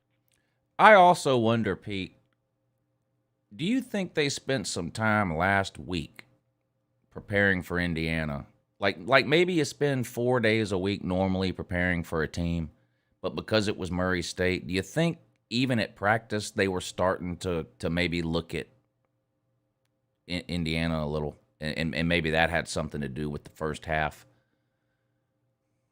Oh, well, yeah, there's no doubt about it. They probably played down to their competition a little bit early in that game. And then, of course, like you just mentioned, I mean, I'm sure some of the coaching staff has already been dedicated to preparing for Indiana, you know, 2 weeks ahead of time, being a road game and whatnot. So, yeah, I'm sure that has something to do with it. I just feel like, well, I'll say this. If Cincinnati, knowing how important this game is to what they want to do, Cincinnati I'm talking about, if they can't come out and beat Indiana by 10 or 14 points, then I'll be the first to say, you know what, maybe they don't deserve a shot here at the playoff, because you have to take advantage of your opportunities, and this is an opportunity for them to prove a point. Even though Indiana maybe isn't as good as a lot of people thought they would be heading into the season, I think they were 14th preseason or something, somewhere around there. I still think if they can beat them by, I mean, if they could beat them by 2 or 3 touchdowns, I think that would be enough for people to. I don't think it would be held against them. You know, if they win by 1 or 2 points, people are going to look at that Iowa game and go, "Wait a minute, Iowa blew them out." Yeah. So I think they have to come out and prove a point here. Parker, thank you for the super chat. He says water is wet. And no, I'm just kidding. He says Kentucky's the only undefeated team in SEC play. Well, there's only been one in an SEC game. So, and yes, Kentucky did win it by 1 touchdown. A great game. Talk about mind-bending stats here. Let's make a stat up that can just completely bend everybody's mind into thinking that Kentucky's that great. Yeah. Did you know that Oregon is the only team that has beat Ohio State this year? I did know that. Oh, okay. Somebody told me. I don't remember who. All right. Thank you for that breaking news. Thank you for that breaking news, Parker. Don't know what we would do without you. All right, Pete, pick us a game. All right. I'll make it easy on you. Tell me the time, too. Michigan State. Oh, I see it. All right, this is Miami and Michigan State. Let me see if I can find it. I'm just going off the top of my head here. I think I can find it. It's the first game on the Saturday list. This is another one that. All right, so it's one that I bet. Now, when I bet it, it was. Well, I don't know, because I bet the money line. What is the spread? I took Michigan State on the money line at plus 205. That's my money line bet of the week. I like that. I am off of the Miami. I don't even know if I was ever on some sort of Miami train, but I am so sick of getting let down by them week after week after week, year after year after year. They're on Pigskin Pete's doo-doo list for sure. I'm not picking them to cover another spread or win another game until they actually do either one of those things. They're the opposite of what I would consider Georgia or Ohio State to be in the betting world. They can't cover to save their ass. I'm not betting on them to ever cover a game again for the rest of the season. If I do bet at a Miami game, it will be either on the money line against them or against the spread against them. I will never bet on them to actually cover or win a game for the remainder of the 2021 season. They might be one of the worst teams in the ACC, and that's saying something. That's it. I agree with you on everything you said, and just to those that may be new to gambling and are wondering, if you place a bet on the money line, that means you're picking the team just to win the game. You're not screwing around with the points either way. And to adjust for that, they alter your payout. So if you take the underdog, in this case, Michigan State's a 6.5-point underdog. If you take the underdog on the money line, you win way more than you risk if you win. So what this plus 205 means, everything's based on a $100 bet, even though, of course, you can bet any amount you want. If you bet $100 on Michigan State on the money line and Michigan State wins the game, doesn't matter whether it's by 1 point or 100, you win your $100 back plus an additional $205. That's what the money line means. And I agree. This is a juiced-up money line that's worth the risk on to me. I think Michigan State has looked like Michigan State has impressed me. I mean, did you watch the Week 1 game against Northwestern? I mean, they dominated a pretty good Northwestern team. Yeah, that's the thing. Northwestern's not. Listen, Northwestern would beat Miami with no problem. So there you go. This is another weird line to me. I'm not, I'm going to have to be proved wrong, though. I'll probably pull the trigger and take this one on the money line, too. I would definitely take Michigan State in the 6.5, though. What do you think about this one, RHINO? Michigan State, and again, not a big, taking any bets here, but I do want to say Michigan State.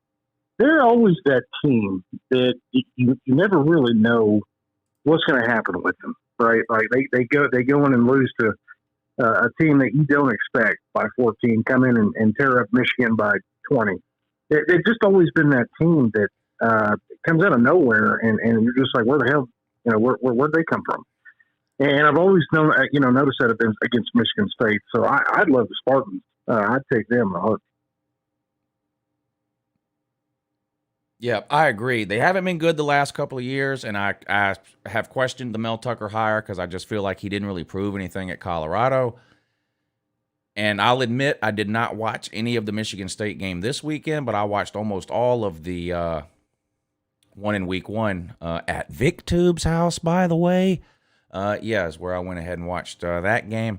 And they looked better than I have seen them look in a long time. And Miami looked way worse this past weekend than I thought they would. Now, my only hesitation was what we saw this past weekend from Miami a hangover from the Alabama beatdown? Or is Miami just that bad? I thought hangovers were for wins. It can go. It can be either way. From wins. It can be either way. Miami is notorious for this. You go back and look over the last 10 years at Miami. Almost every single loss has cost them another loss, and it almost happened again.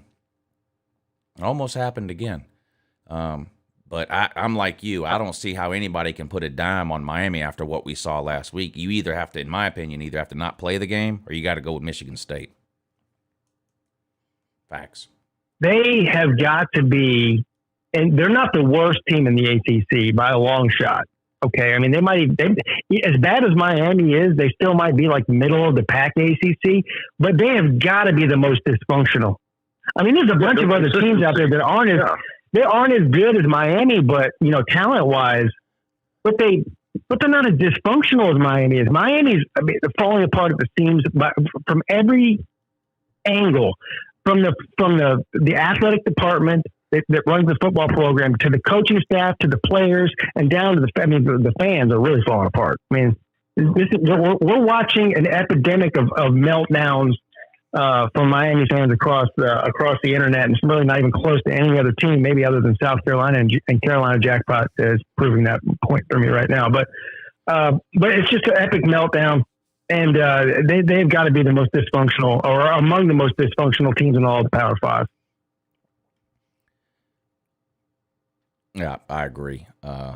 Rowan Hanby says, Lou, why did you say Arkansas isn't any good in the Your Season is Over video and then rank them 17? Well, number one, I said they weren't any good to rib the Texas fans. Number two, rankings aren't – you don't do a ranking based on, okay, 1 would beat 2, 2 would beat 3, 3 would beat 4, 4 would beat 5, 5 would beat 6, 16 would beat 17, 17 would beat 18. Rankings are a combination of how good you think a team is versus where you think they deserve to be ranked. There's no other way to do it. If not, there's no justification for Alabama being 1 and Georgia being 2. You would have to put Georgia at 1. They have a better win. But I don't think Georgia deserves to be ranked number 1. I think Alabama does, because I just do. So a better win. I mean, Georgia has the best win in the country right now. Period. Yeah, you'd have to have Georgia 1 and Oregon 2. You'd have to have Georgia 1, Oregon 2. Yeah. Yeah. Even Alabama fans would tell you that. We just got done talking about how terrible dysfunctional Miami is. That's their best win. So I've got Texas A&M ranked 8th. I've got Ohio State 9th and Penn State 10th. I'm not convinced Texas A&M could beat either one of those teams, especially without a starting quarterback. So a ranking isn't just, I think there's only 16 teams better than Arkansas. That's not what that means. There are plenty of teams ranked behind Arkansas that could beat them. And come back here in a month, and you'll know what I'm talking about. Because Arkansas is going to lose to a couple of teams that are currently ranked behind them. Auburn, for example. I'm not saying they will lose to Auburn. If Arkansas was playing at Auburn tomorrow, Auburn would be favored. And Auburn's ranked in the 20s somewhere. So I think you're looking at it wrong. And Arkansas beat a team that everybody had in the top 15. So I felt like they deserved to be ranked. And 17 seemed like a good place to put them, so that's why I put them there. Doesn't mean I think they could beat every team ranked 18th and worse, or that they would lose to every team ranked 16th and higher. So there you go. Now you know how rankings work.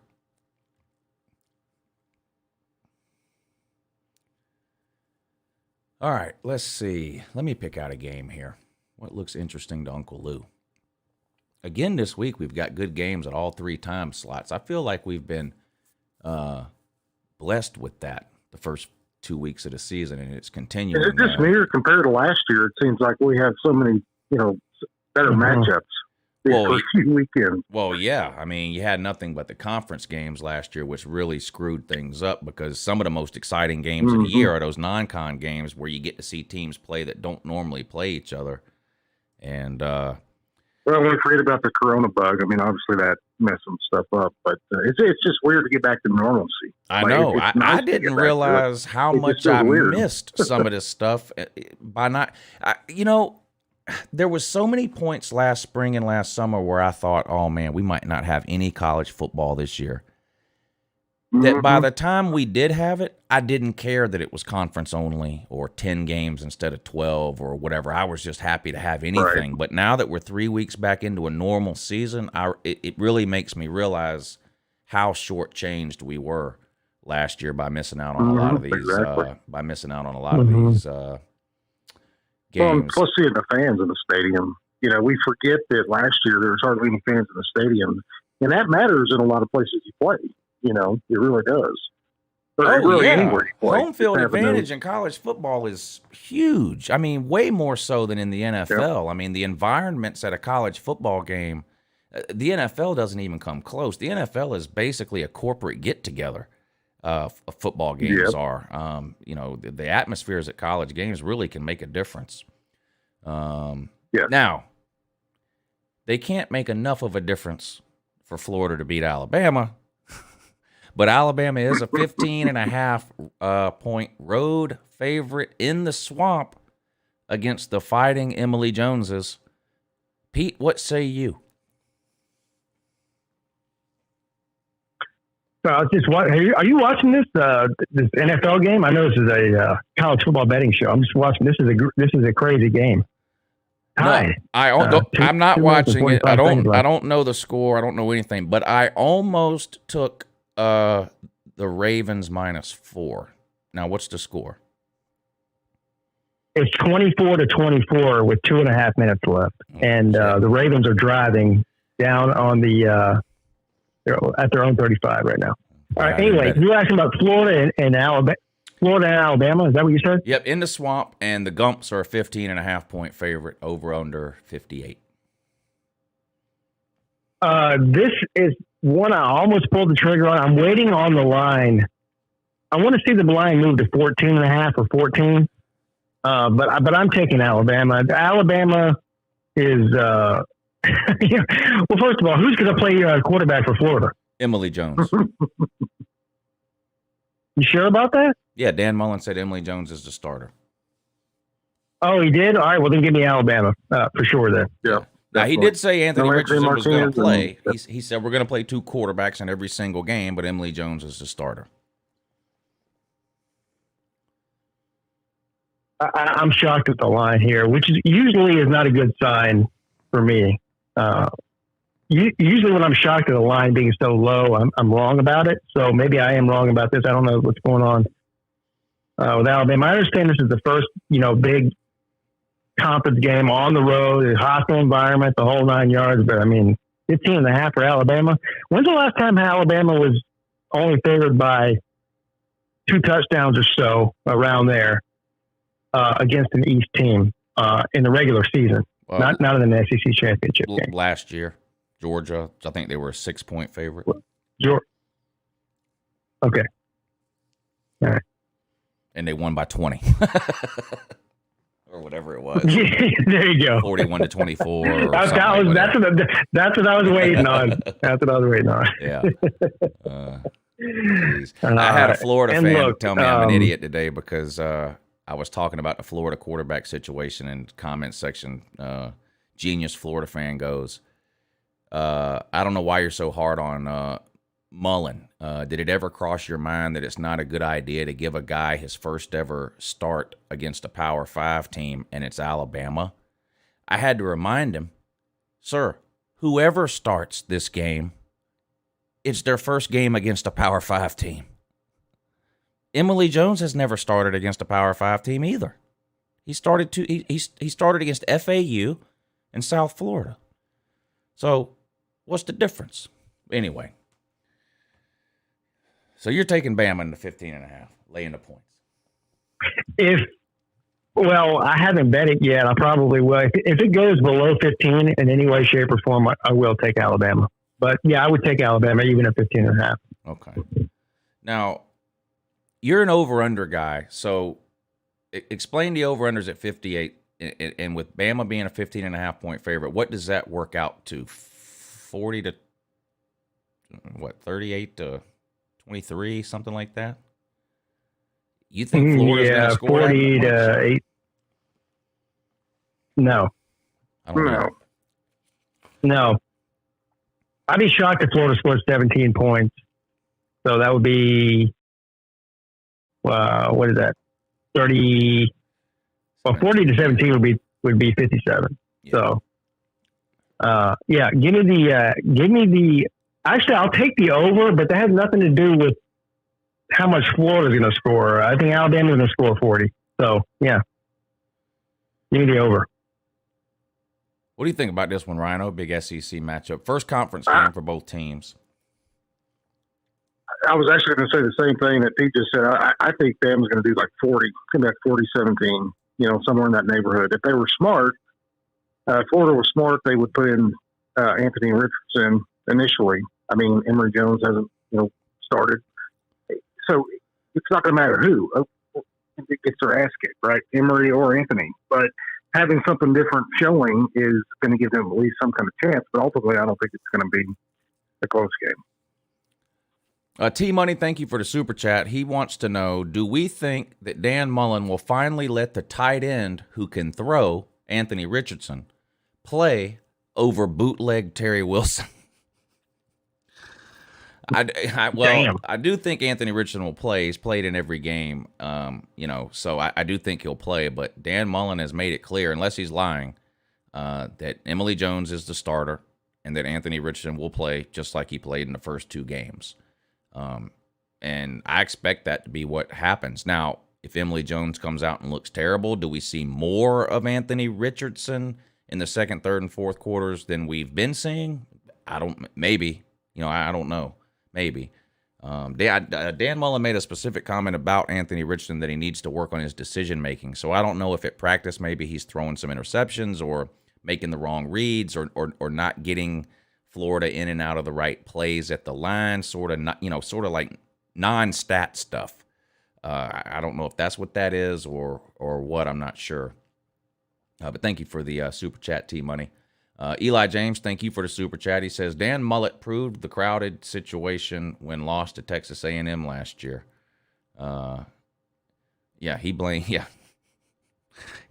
that, Pete? He blamed the loss at Texas A&M to the fact that they had 40,000 people in the stands instead of 20,000. Yeah.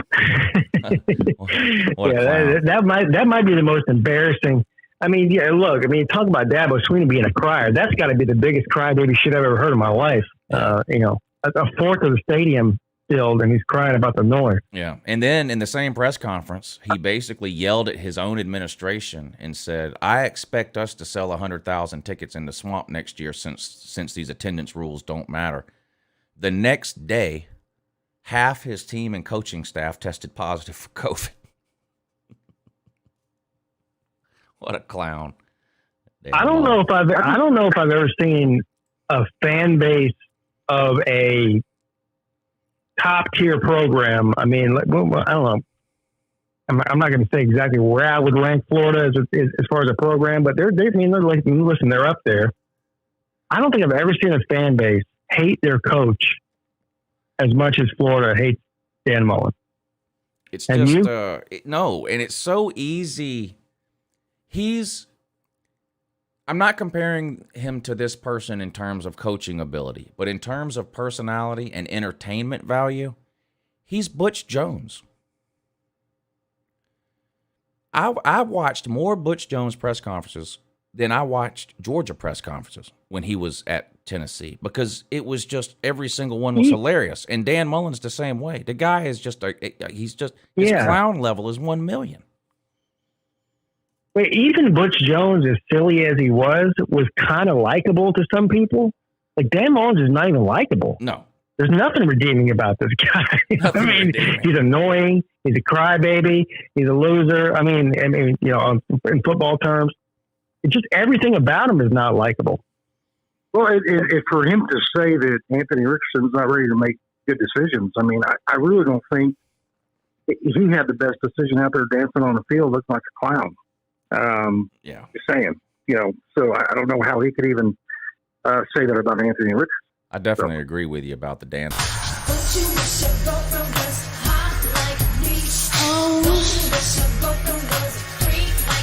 Like me, she told you, baby. Don't you wish your girlfriend was wrong like me? Don't you wish your girlfriend was fun like me? Big fun. Pete, did you hear what White Tonto said about Dan Mullen? No, you're about to tell me, though. I know that. White Tonto was talking about the Texas-Arkansas game. And he said, just like Dan Mullen's wife's wedding vows, Arkansas doesn't matter.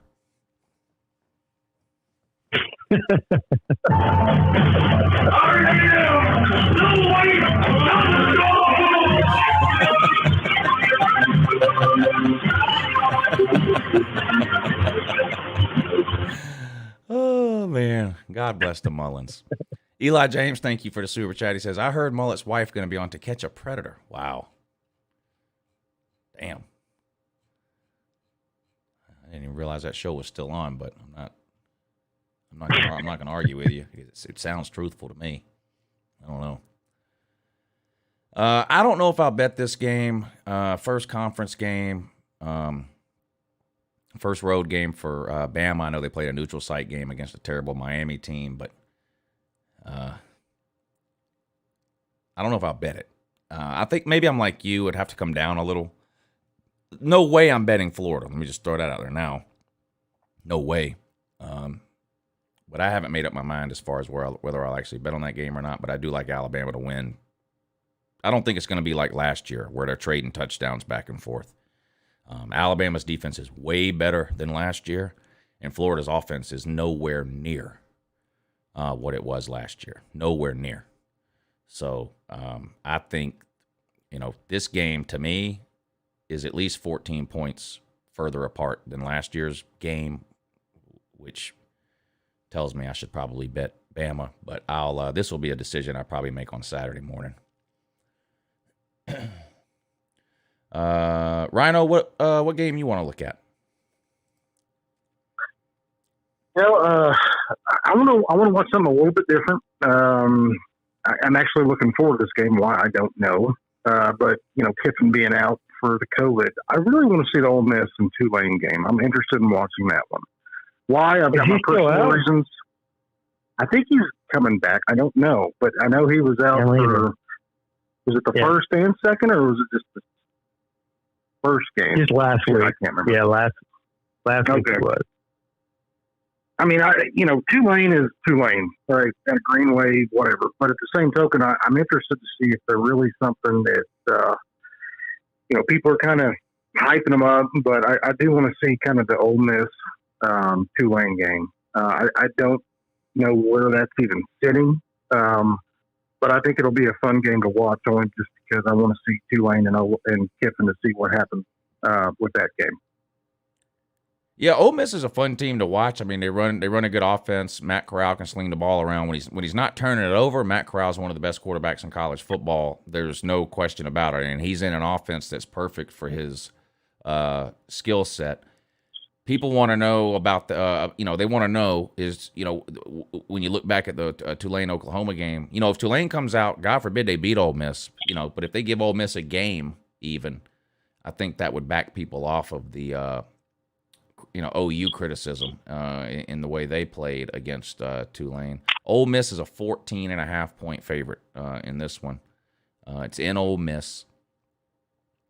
The over-under is 74. Wow. 74. Now, Ole Miss's defense has impressed me. I hate to say this while you're on, RHINO, but they've impressed me in the same way that Oklahoma impressed me last year. Oklahoma's defense was so bad in 17, 18, and 19 that in 2020, when it just looked okay, like that was impressive. Mm-hmm. Ole Miss's defense last year was probably worse than any of those Oklahoma defenses. They gave up 590 yards a game last year and 38 points a game. And they came out against, now, granted, it was Louisville, but still, a much better defense than what they had last year and a much better defense than what I was expecting. 74 seems like a lot of points. I like the I don't normally do this. This is your territory, Pete. I like the under. Yeah. And I was about to say that. I want the under. I don't know about the point spread, but I want the under because, that's a very weird, 14.5. And you gotta think that Mississippi's going to score a lot of points, right, offensively. So where's they think that Tulane's going to score or what? 30 in the 30s? I don't know about all that. I'm with you. Give me the under 74. That seems mighty high. Yeah, this game comes on at night, 8:00, ESPN2. The Georgia game comes on at 7, but this will probably be a game that I put on one of the secondary TVs, at least in the beginning, to see, can Tulane keep up with Ole Miss? That is an interesting game. Did who'd Tulane play this past weekend? I don't even know. Let me see if I can find that. They played I don't remember somebody. It was like 60. Wasn't it a high scoring game? I can't even remember. Who was it that they played tough? Yeah. Let me see if I can find it. What conference are they in? Is it Conference USA? Or the All-American What the hell? I don't know. Yeah, that was that. They played Oklahoma, didn't they? Week 1? Yeah, week 1 they did, yeah. Yeah, week 1 they did, but I'm wondering who they played this past weekend. Yeah. Oh, okay. Oh. So like 2 days ago. Somebody said Morgan State. I'm scrolling. It might have been Morgan State. List. Yes, they won 69-20. They scored 35 points in the second quarter. Morgan State. Yeah, Morgan State. Yeah, I get it. Yeah, I get it. Morgan State. Yeah. I get it. So, I don't know. I don't see them scoring that many points. I mean, I'm with you. I think the under here is the easiest bet. I mean, Ole Miss, you can knock their defense. I mean, Louisville's not great, but they shut them out. I mean, they basically shut them out. Yeah. So I definitely think Ole Miss wins the game. 70. But because I very rarely even talk about over-unders, I'm just going to stick with that as my pick on that game and take the under. How'd that be? You like how I did that, Pete? Stealing your thunder with the first over-under pick of the day. Stealing the thunder with the over-under. Yeah, I like how you run that, too. Yes.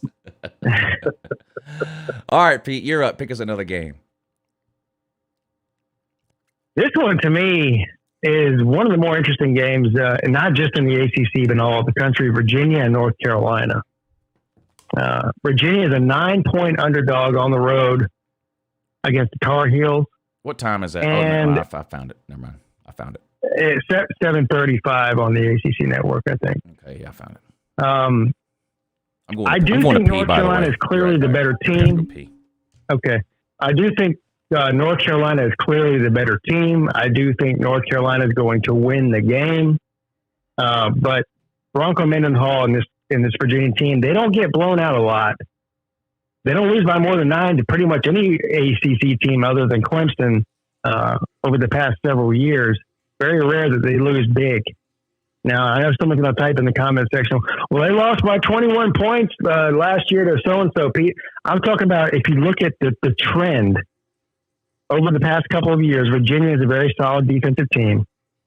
And honestly, with the loss of the 2 running backs from North Carolina and some of their offensive weapons, I might have slightly overvalued North Carolina coming into this season. And I think Virginia's a pretty good squad. So I'll say North Carolina wins this by 6. So give me the Virginia Cavaliers and the Bronco Mendenhalls at +9. That's my lock of the week. What do you think, RHINO? That's probably obviously a good pick. North Carolina's just got to, they got to show up at some point. We're going into week 3. They got to get their hot duty together before it gets too late in the season. But I really do think that North Carolina can come in and make some noise if they bring it all together. So I like North Carolina in the game. I think it's going to be a little bit further stretch than that. Just, I think it's going to be more of a 2-3 touchdown win. That's kind of what I'm predicting in that game anyway. Yeah. What do you think about Oklahoma State and Boise State? Boise State. Let's see here. What's the spread on that one? Let me see if I can find it. Oh, 4.5? Is that right? 4.5. Wow. I'm actually surprised if you look at the over-under on that 57. Give me the over. That sticks way out to me like a sore thumb. Just real quick, who did y'all take on that? Who did y'all take on the Virginia, North Carolina? I took Virginia. I got North Carolina winning it, but Virginia at +9. Give me that all day. I don't think that North Carolina will cover that. Yeah, I like Virginia +9 too. Okay, so now we're on to Oklahoma State and Boise State. Boise State's a 4.5-point home favorite. So Power 5 making a trip to the Smurf turf to take on Boise. Oklahoma State almost lost this weekend too to Tulsa. Oklahoma State had to score 3 touchdowns in the fourth quarter to win. They were losing 23-7 at the start of the fourth quarter. Oklahoma State scored 3 touchdowns in the fourth quarter to win 28-23. So hats off for not giving up, coming back like that in the fourth quarter. But they looked terrible the first 3 quarters of that game. I'm going to take Boise State at home on the Smurf turf and lay to 4.5. They say that being at home is worth 3 points, right? I say being at home on the blue turf is worth 4.5 points. Give me Boise State. I agree with that. Definitely think it's going to be a upset there for Mr. Mullet, who I think he cut it off. But I'm looking at Boise State. And this isn't going to hurt your feelings one bit if Oklahoma State loses, is it, RHINO? Not one bit. No, I didn't figure it would. Now, this game comes on 9 o'clock on FS1, and I will spend approximately 0 seconds watching this game. I can't watch a Boise State home game. It gives me a headache. I can't stare at that. It's hard. Yeah. Yes. I can't do it. There's another school, I think, is it Eastern Washington that has a red field? Have y'all seen that? Jesus. Oh, yeah. No, never. Yeah, that's worse than the blue one. For sure. Yeah. And I know there's science behind that, too. There's something that has to do with the red vision field. I don't know. I'm not an eye doctor. But I was raised by one. But I'm going to say something. The Oklahoma State coach, Mike Gundy, I'm a man, I'm 40. Is he the biggest thief in all of the Power 5?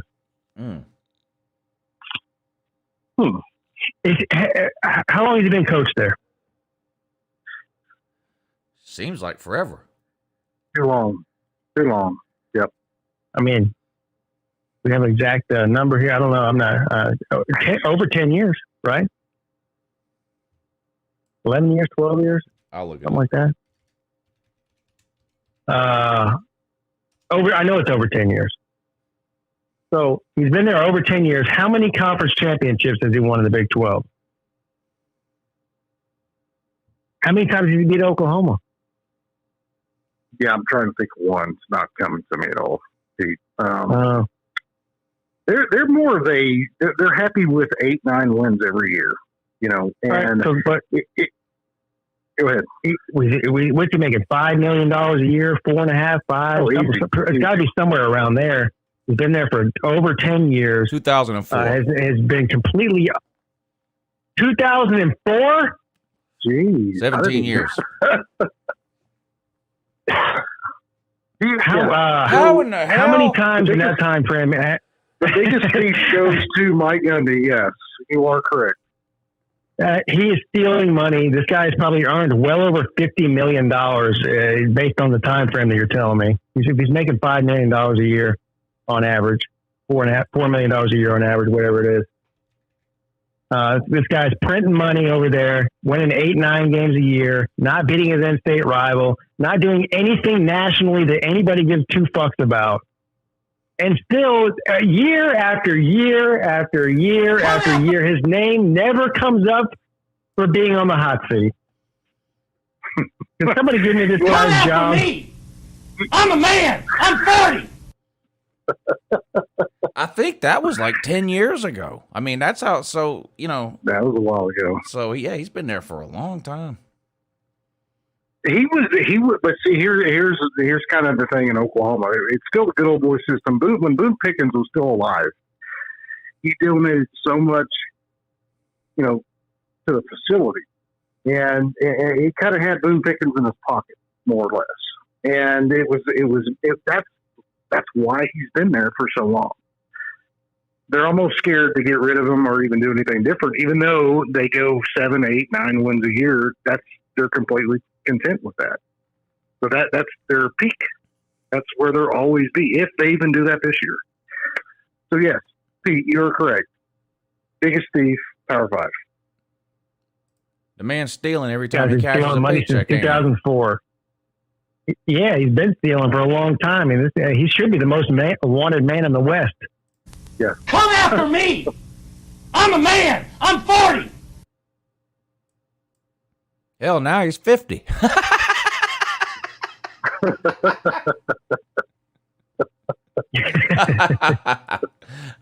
He needs to recreate that and update the age, you know.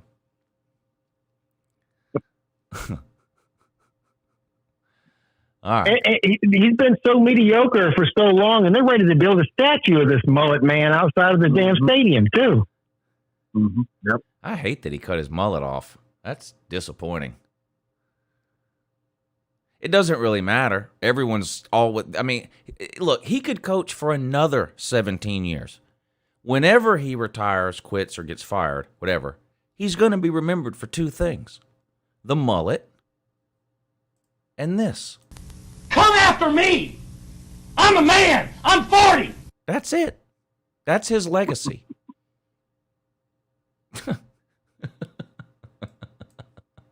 You know? That's his legacy. Let's see what else I can find on here that looks interesting to me. Oh, just because Southern Cal at Washington State, how do they respond? Southern Cal, of course, firing head coach Clay Helton today. At least they flew him back home. Remember Lane Kiffin they fired at the airport in Arizona? Now, that was hilarious. Jeez. They didn't even fly him back to campus. They fired him on the tarmac after a loss at an away game. So at least they flew him back home. But he's out. Southern Cal, an 8.5-point road favorite over Washington State. You know, I think Southern Cal that game wasn't even competitive. It was 42-28 or something. I think that's almost more embarrassing than the Florida State loss, because Florida State's been bad for 4 years. Southern Cal should be good. And they lost to what might be the worst or second, maybe third, fourth worst team in the Pac-12. Stanford's not going to be any good this year. They might not even make a bowl game. I mean, they're bad. No. Stanford got blown out by Kansas State. Yeah, they're bad. And Kansas State is terrible except for when they play Oklahoma.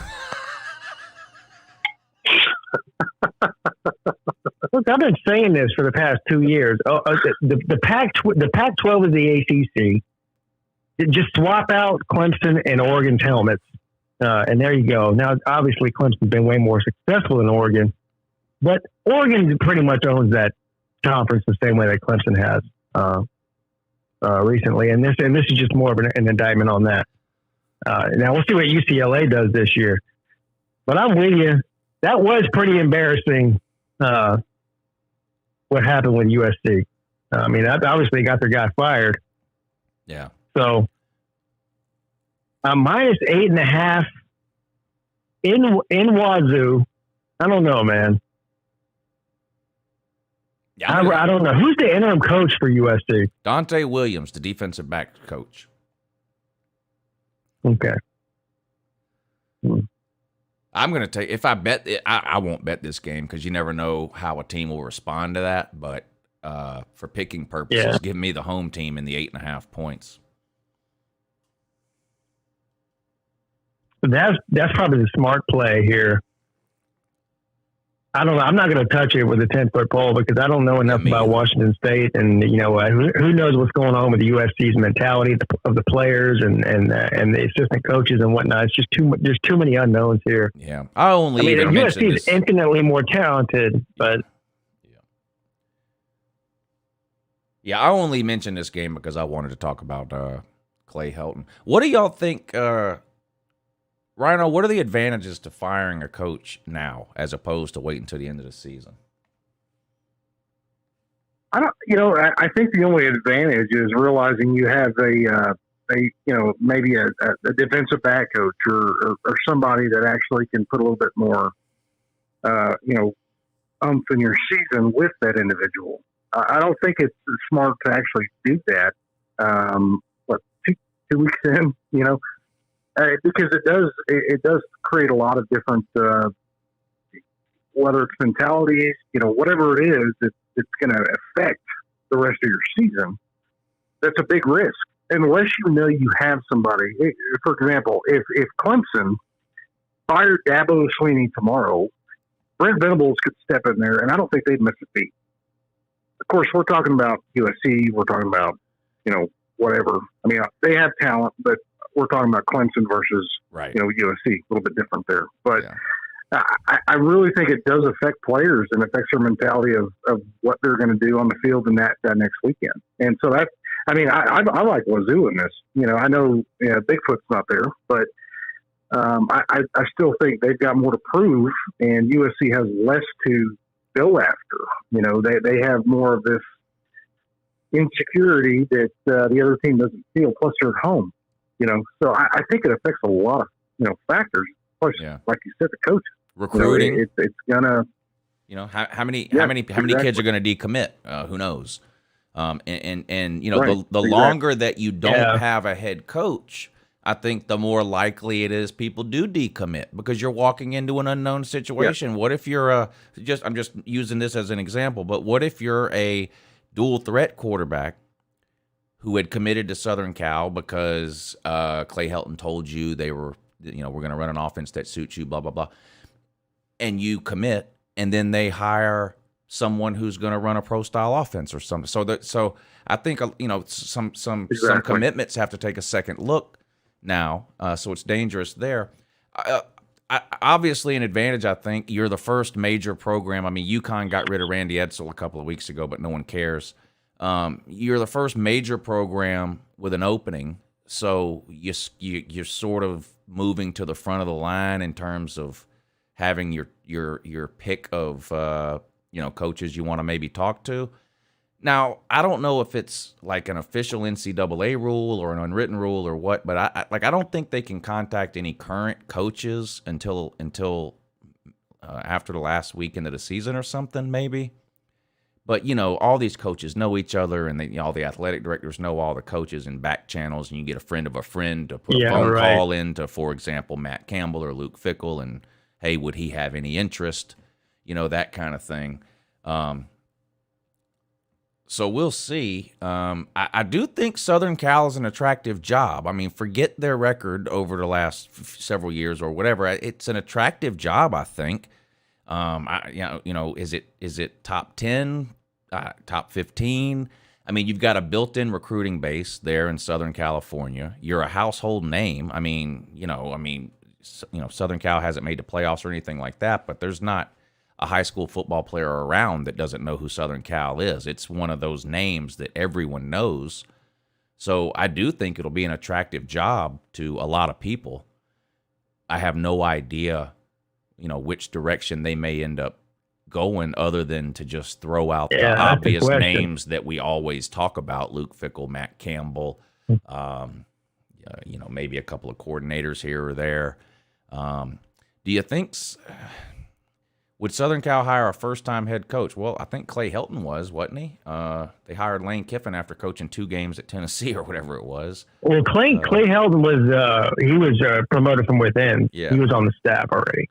So, but see what they do. I'm with you. I mean, it's Urban Meyer I'm hearing, all this other shit. I mean, I think Luke Fickell's the obvious answer, or Matt Campbell. One of these guys that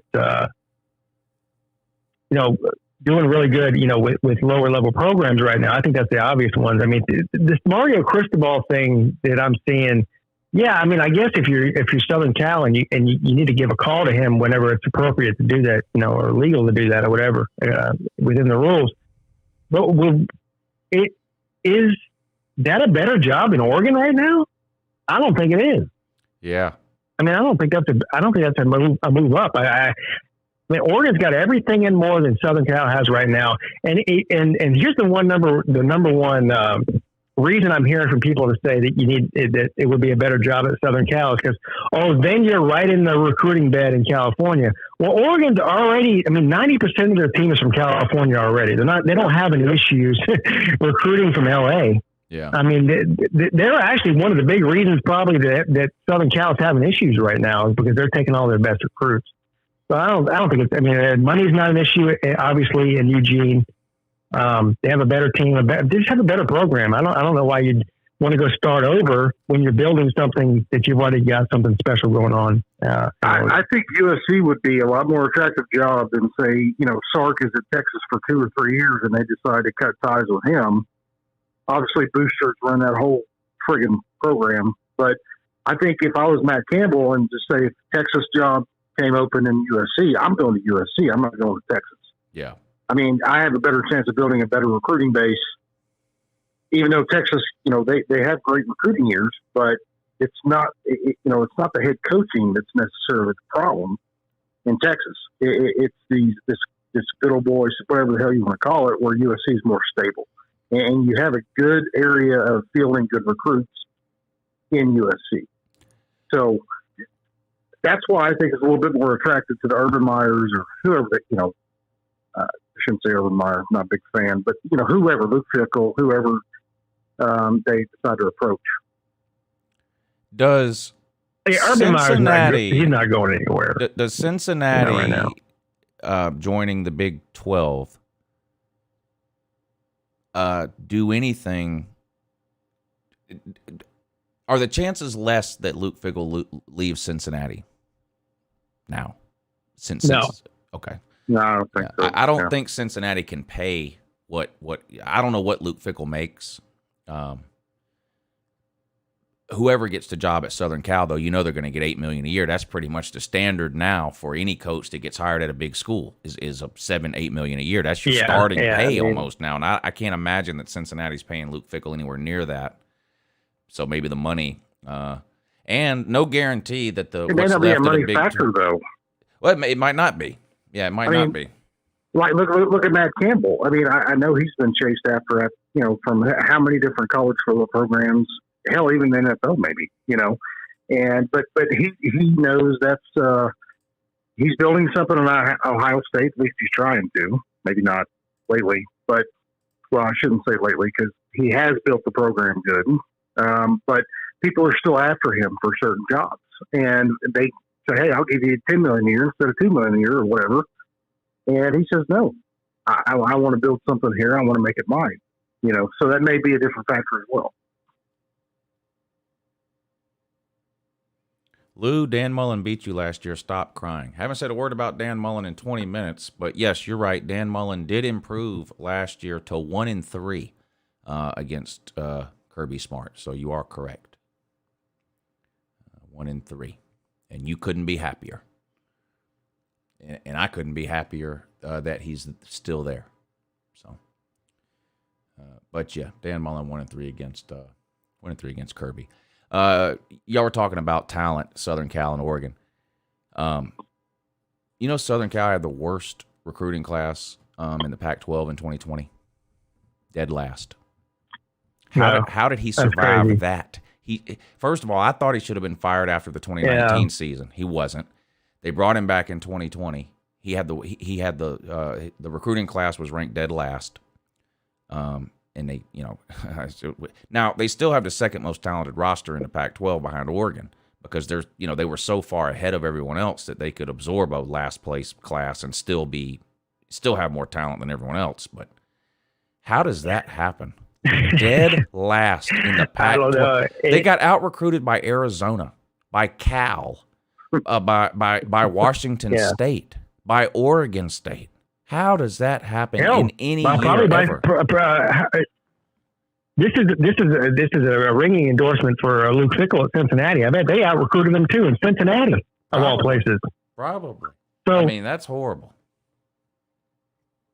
Yeah, and here's the thing I keep seeing on social media, whether it's from people like Kirk Herbstreit and every other, announcer on TV or ESPN or every other coach, Clay Helton he's one of the good guys. This is the nicest guy in the history of college football. Everybody loves Clay Helton. His players were crying today because he got fired and they're going to decommit and this and that. Look, man, it's what's going on in Southern Cal. We're talking about top 5, probably most recognizable brands in all of college football. The biggest city in the country. And this is what they're putting on the field. It's pitiful. It is. It's really pitiful. So I don't feel sorry for Clay Helton or anybody else. Just don't. I mean, this is a business where you have to produce, or I mean, how much was Clay Helton making? $5 million a year? Oh, I bet it was more than probably, that. at least. And, probably more than that. You know, people feel sorry for him. No, people kind of hyped it up because they won the Pac-12 South last year and made the Pac-12 title game. But you got to remember, they won the Pac-12 South in a pandemic year where they played like 5 games or something. Mm-hmm. And then they got housed by the second best team in the Pac-12 North in the Pac-12 title game because the best team in the Pac-12 North had to forfeit the game. Washington won the Pac-12 North, but had to forfeit because of COVID. So they let Oregon play in the Pac-12 title game, and Oregon beat the badoo out of them, the second best team in the North. So even in Clay Helton's best year last year, he wasn't as good as the second best team in the other division. This is 2 years too late. They should have fired him a couple of years ago and drove to Urban Meyer's house and given him a blank check. And I still can't believe they didn't do that. It blows my mind that they didn't go all in on Urban Meyer 2 years ago. Blows my mind. But they didn't, and now they're suffering the consequences. But we'll see who they hire. We'll see what they do. But it'll be interesting to see how the team. You know, sometimes when this happens, you see it. Sometimes teams come together and they end up being a better team without the head coach. It seems like when you lose your head coach in the middle of a season, you're going to fall apart, and that does happen sometimes too. But sometimes it can have the opposite effect, pull the team together. For all hell, maybe the players love this Dante, whatever the hell, and they're gonna run through a wall for him or something. I don't know. That's why I'm not betting the game. But for pick purposes, I took Washington State, but I won't put $1 on that game because you just don't know what you're going to get out of Southern Cal the rest of the season, and especially this week. To me, they are so bad as a program right now. It's not even about the team. It's just they're a lost cause. Really, they need to tear everything down, just start over from the beginning. Joshua says they're going after Lane Kiffin again. Well, that would be a giant waste of their time, Joshua. Yeah. Lane Kiffin won't even answer the phone if they call. They left his ass at the airport. I mean, they look. Yeah, Lane Kiffin's got a quirky personality, and I'm sure he rubs some people the wrong way. That's not right. Now, I wasn't there. I don't know. For all I know, Lane Kiffin gave him the finger and told him to F off, and I'll find my own way home. Whatever. I don't know, but that's just not a good look to leave your coach at the damn airport. That wasn't right. No coach deserves that, in my opinion. These coaches aren't out here losing on purpose. I mean, we give them a hard time. These coaches work 100 hours a week. They're not out here losing on purpose. I mean, you can't leave a man at the airport. That was wrong. Yeah, and I keep hearing this. Joshua Herring's Clemson guy, obviously. He's talking about he worked for Clemson, hiring from within, the wide receivers coaches in the interim, and all of a sudden it worked out. Look, man, that is like winning the Powerball. The chances that happens at any given university is almost 0% chance. I mean, that's not going to happen. You're not hiring the wide receiver coach at Southern Cal, and all of a sudden they're going to be a top 5 program for the next decade. Yeah. It's not happening. No. Not happening. RHINO, is there any other games you wanted to talk about today? I think we covered a lot of the ones that I wanted to actually discuss and talk about.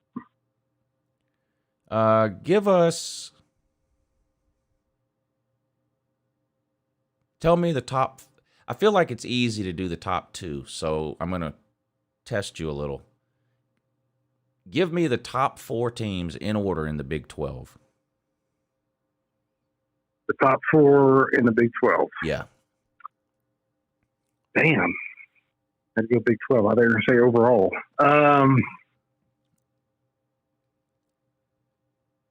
Well, I'm not really impressed with the Big 12. Let's just say that. So I would do OU, Ohio State, which I know they lost to Iowa. No, the Big 12, not the Big 10. The Big 12, your conference. Well, that's what I'm saying. Like, Ohio State lost to Iowa. So okay. It's hard to put everybody in order, because the Big 12 are like shit. But, well, yeah, that's why I'm asking you, because it's really hard. I mean, it's an obvious OU number one, and I feel like most people probably still think Iowa State is number two, but it gets real hard after that. I'd say Baylor after that, and then maybe OU, Ohio State, Baylor. I know. It's really OU, Ohio State, and everybody else. But at the same token, I'd put Baylor and probably Texas as of right now. I mean, I can't put Oklahoma State. I can't put TCU really in there at that. Maybe TCU at 4 over Texas. So I would go OU, Ohio State, Baylor, and then TCU. Yeah, I thought TCU might have had a chance to be pretty good this year, but they almost lost to Cal this week. I mean, they were losing for almost the entire game. I think they ended up winning something like 34-32 or something weird like that.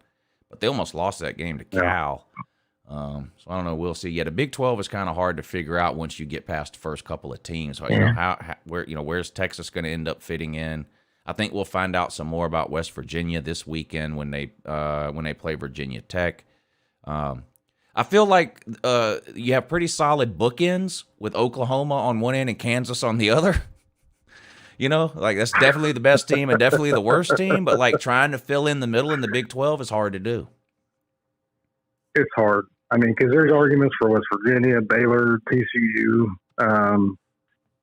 I can't include Texas Tech, Texas right now. I mean, there's just so many questions. Arkansas looked good against Texas. I don't know if that's because Texas sucks or because Arkansas actually looked pretty good. Yeah. So it's really hard to put, to order everybody. But I would go, OU, Ohio State, Baylor, and then, of course, TCU. Fair enough. We'll revisit that at the end of the year, and we'll see how right you were.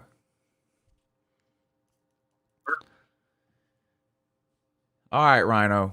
We appreciate you coming on tonight, man. This was I don't know. That's why I asked you. I mean, I would put. I still think I think Iowa State will probably lose another couple of games, but maybe still be the second best team in the Big 12 when the season is over and done with, and you're looking at the actual final standings. Texas, they're so talented. It's hard to pick Texas to do much worse than third or fourth, even though they looked real bad. I mean, they're going to beat Kansas. They're going to beat a couple of Texas teams. Kansas State maybe a toss-up. I don't know. It's hard to figure out. Right. Welcome to my life, trying to answer these ACC teams questions. So who do you think outside of Clemson is going to do any? Just put the names in a hat, to shake them up, and start picking them out, and that's your answer. Exactly. It's rough, ain't it? Yeah. No, like I said, Lou, I appreciate you letting me come on. Pete, great talking to you as always.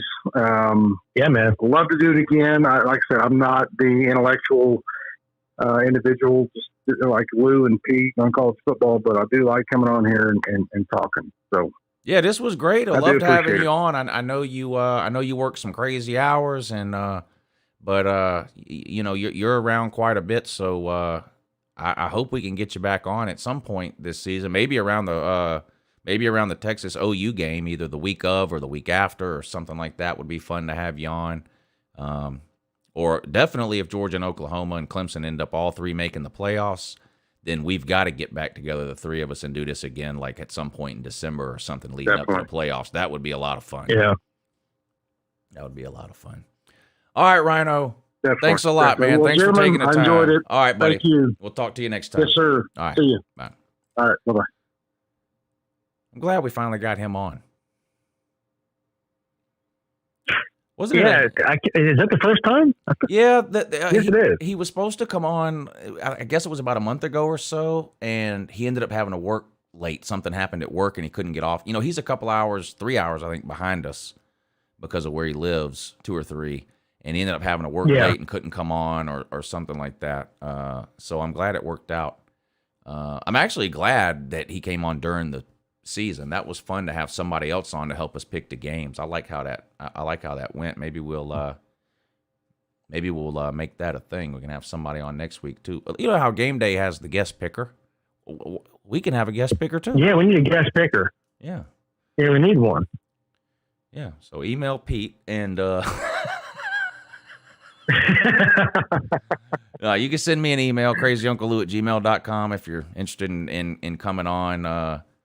One particular Monday, we'll see how many people are interested in doing that, and we'll try to come up with some kind of a schedule. Try to get everybody on. Texas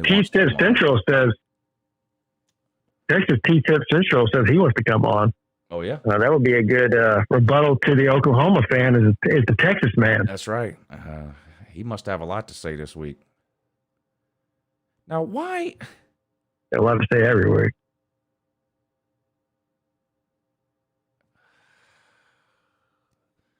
Pete.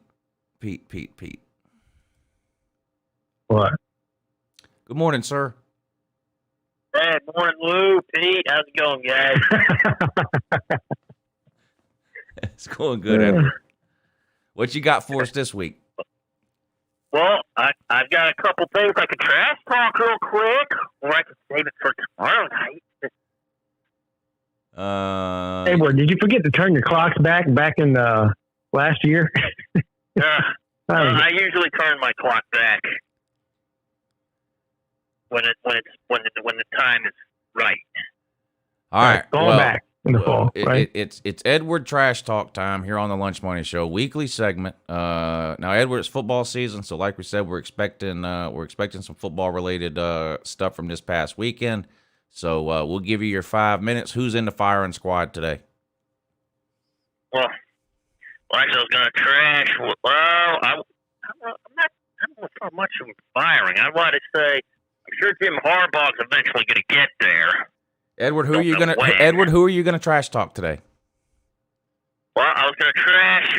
I don't want to know who you were gonna. I don't want to know who you were gonna trash talk, Edward. Who are you gonna trash talk today? I'll do the most recent that happened. Texas losing to Arkansas. All right, let's have it. All right.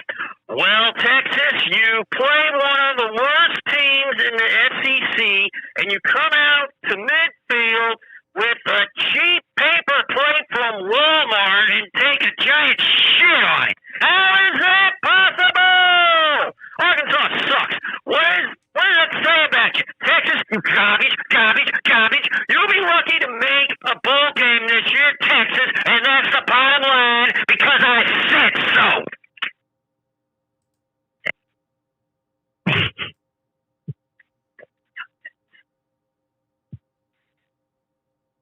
I have a suggestion. Okay. What? My suggestion is that from now on we have George on at the end of the show instead of the beginning.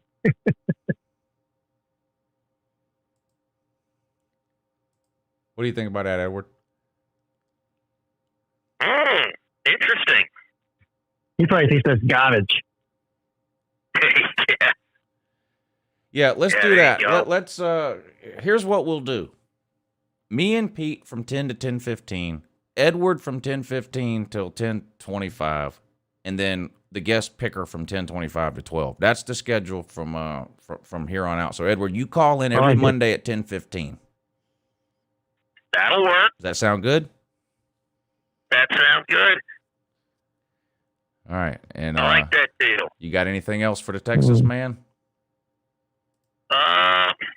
Well, only to say, let's see. Well, Texas, too bad you lost to Arkansas, man, and they suck so bad. How you lose to them, Texas, man? You suck. No wonder why you're trying to go to the, SEC now? Oh, you're probably you could end up struggling there, too. Well, good luck to you. Well, I got to say.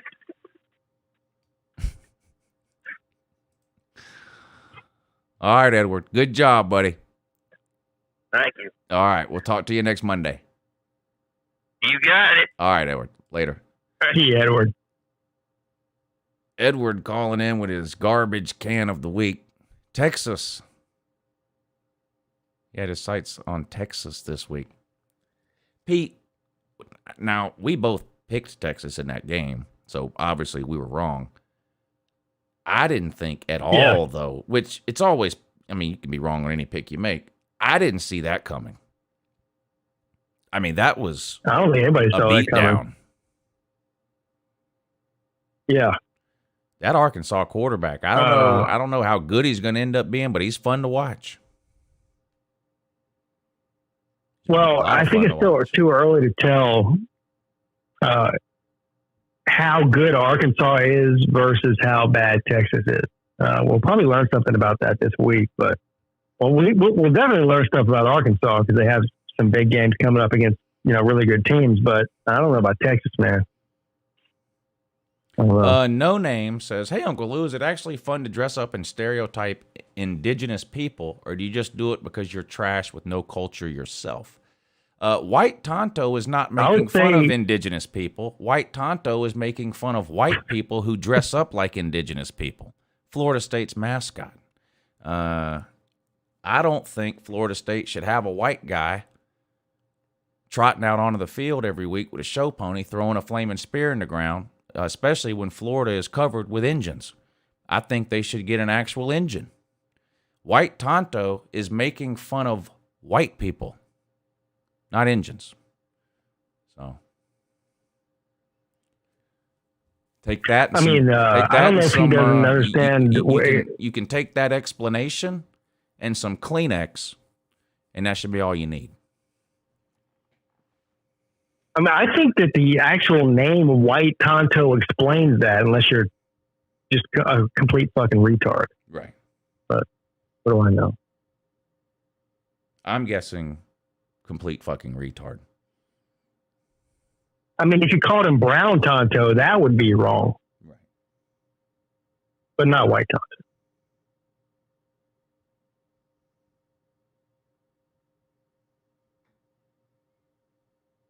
Yes, No Name. That's exactly what I'm doing. I'm making fun of it by mocking it. Yes. That's exactly what I'm doing.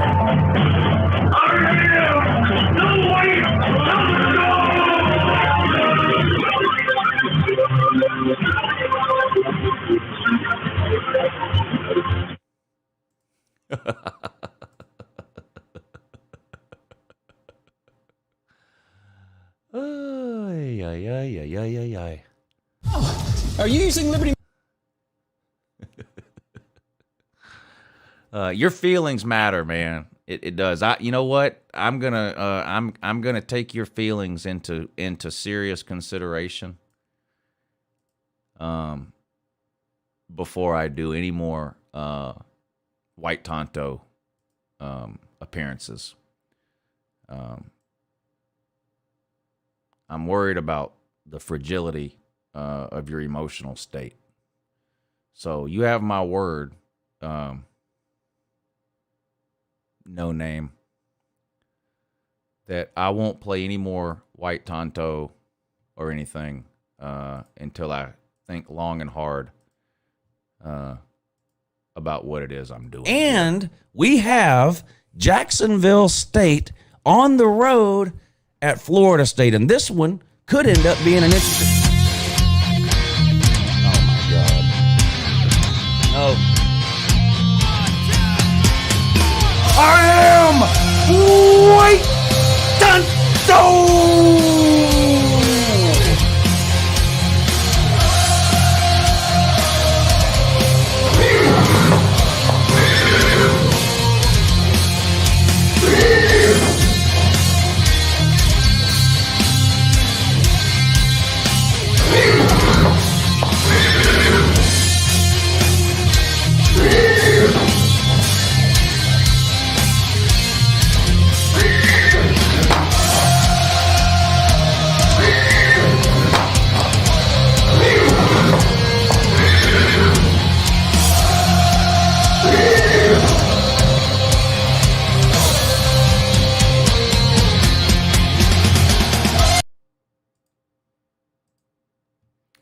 Now, is there anything else I can do for you, No Name?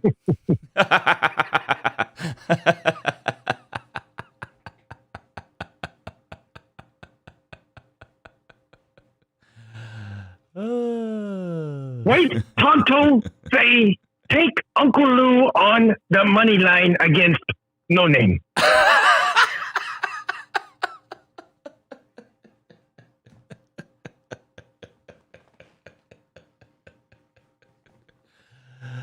Oh my God. Merc.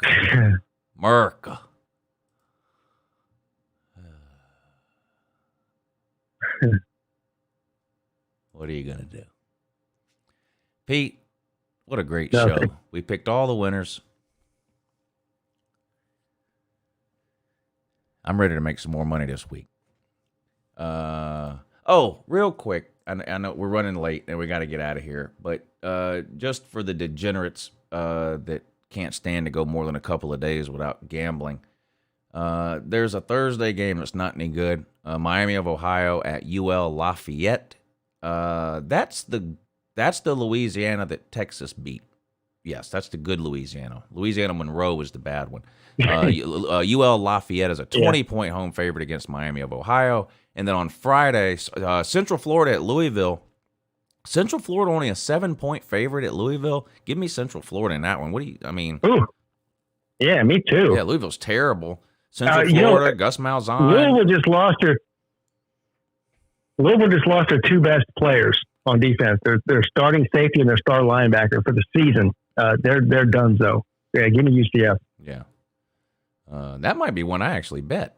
To be honest, I like that one. Since I'll take the road favorite on a Friday night. I know that's dangerous to do. These Friday games, you see a lot of weird things happen, but man, Louisville is that bad. So I like Louisville in that one. And then you got Maryland and Illinois on Friday too. Maryland a 7.5-point road favorite at Illinois. I'm not going to bet that one. Illinois, shit. They lost last weekend after beating Nebraska in week 0 or whatever. I don't know. Anyway, I'm not betting on that game. No, who is? Nobody cares.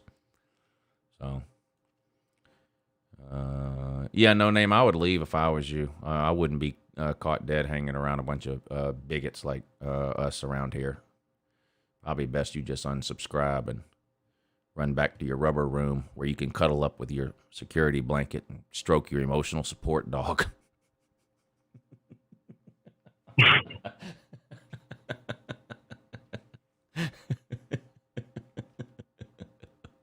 No Name will be back. No Name's a big fan of the show, probably. Yeah, this is a troll account that somebody else made to come in here that's already in here all the time anyway. So, but I do appreciate the watch time, Mr. No Name. All right, let's get out of here, Pete. Me and Pete will be back next Monday night to do this again. You guys can laugh at us for all the games we got wrong. We'll ignore that and just brag about the 2 or 3 that we get right like we normally do. I'll be live Tuesday night and Thursday night for my college football call-in shows right here on this channel. Pete, you going to be on Wednesday and Friday on your channel for the call-in show? Wednesday and Friday night at 10 p.m. And also tomorrow night at 7 p.m. for the ACC show where me and C-Dog talk about how terrible the ACC is. That's right. You guys go check that out. Now, is that on your channel or C-Dog's channel? Mine, yeah. Your channel. Okay, y'all go check that out tomorrow on Pigskin Pete's channel. Him and C-Dog got a good thing going with the ACC show. Even if you're not a fan of an ACC team, go in there and troll them about the ACC. Exactly. Yeah, Pete and C-Dog are good people, and they work hard on YouTube. You guys go check out this. It's very, very hard to get a new show up and running on YouTube. So you guys do us a favor and go check that out tomorrow if you're looking for something to do. Now, what time did you say that was? 7 or 8? 7 o'clock Eastern every Tuesday throughout the season. Okay.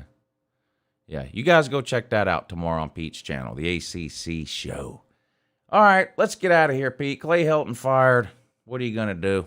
Great games this past weekend. More coming up. How did we not talk about Auburn Penn State? Okay, we have to do that real quick. We can't not talk about that. We'll make it quick, but that's I love these non-con games that you don't ever get to see, and this is unusual. I will admit, the SEC in general doesn't play a lot of big-time home and homes. They like to do the neutral site things. I mean, Georgia played at Notre Dame. We got some more coming up. We've got a couple of games scheduled at Clemson, but generally you don't see these types of matchups here. Now, Penn State, I believe, is a 6-point favorite. Let me find this here. Six point favorite. I don't know what to make of Auburn, Pete. They've looked good against two bad teams, but I say all the time, when you play a bad team, that's all you can do. So I don't. Oh well, Auburn's no good. They because they beat two bad teams by 120 points. Well, how do you know they're not good? You don't know. That's all you can do is blow teams out like that. And that's what they did. Now Penn State, on the other hand, we know they're pretty good. They got a win on the road at Wisconsin. That ain't an easy place to play. So Penn State, obviously more battle-tested because they've had a tough game already. Big advantage to have this game at home, at night, whiteout. How do you see this game going? The stars are aligning for the Nittany Lions, aren't they? Ohio State going down at home. Penn State already has a big win on the road. Auburn traveling to Penn State. Look, man, give me Penn State. I think they'll win this by a couple of scores. At minimum, this is going to be a tough environment. Auburn, they beat up on a couple of nobodies, but this is a different animal here. Yeah, this coaching staff at Auburn that came from Boise State, they've never seen an environment like they're going to see. Now, the players have on Auburn. They've played SEC road games, but this coaching staff is going to – they haven't played in anything like this. I don't know if I'm going to bet on this game.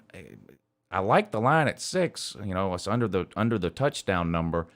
If I had to bet it right now, I'd probably take Penn State.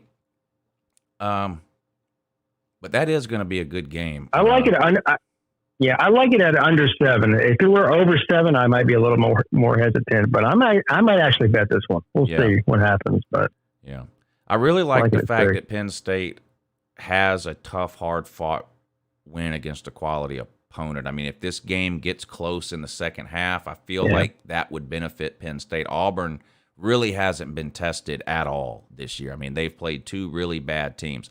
And like I said, I'm not saying that to say that means Auburn isn't any good. They blew them out. That's all you can do. I would lean Penn State in this one too. All right, so there you go. We covered it all now for real. Pete, we're going to get out of here. Great show. Can't wait to do it again next Monday. Everybody in the comment section, thank you for tuning in. Everybody that helps support the show with the Super Chats and the PayPals, we really appreciate that. That's what keeps these live shows going. Eli James, T-Money, Rowan Hanby, Parker, Grant Aiken, and Mrs. Cook, thank you all for hitting the Super Chat tonight. And Aeneas Robertson over on the PayPal page, thank you for supporting the show through the PayPal link. I really, really appreciate that, and Pete does too. We will see you all next Monday. We love you. Have a good morning.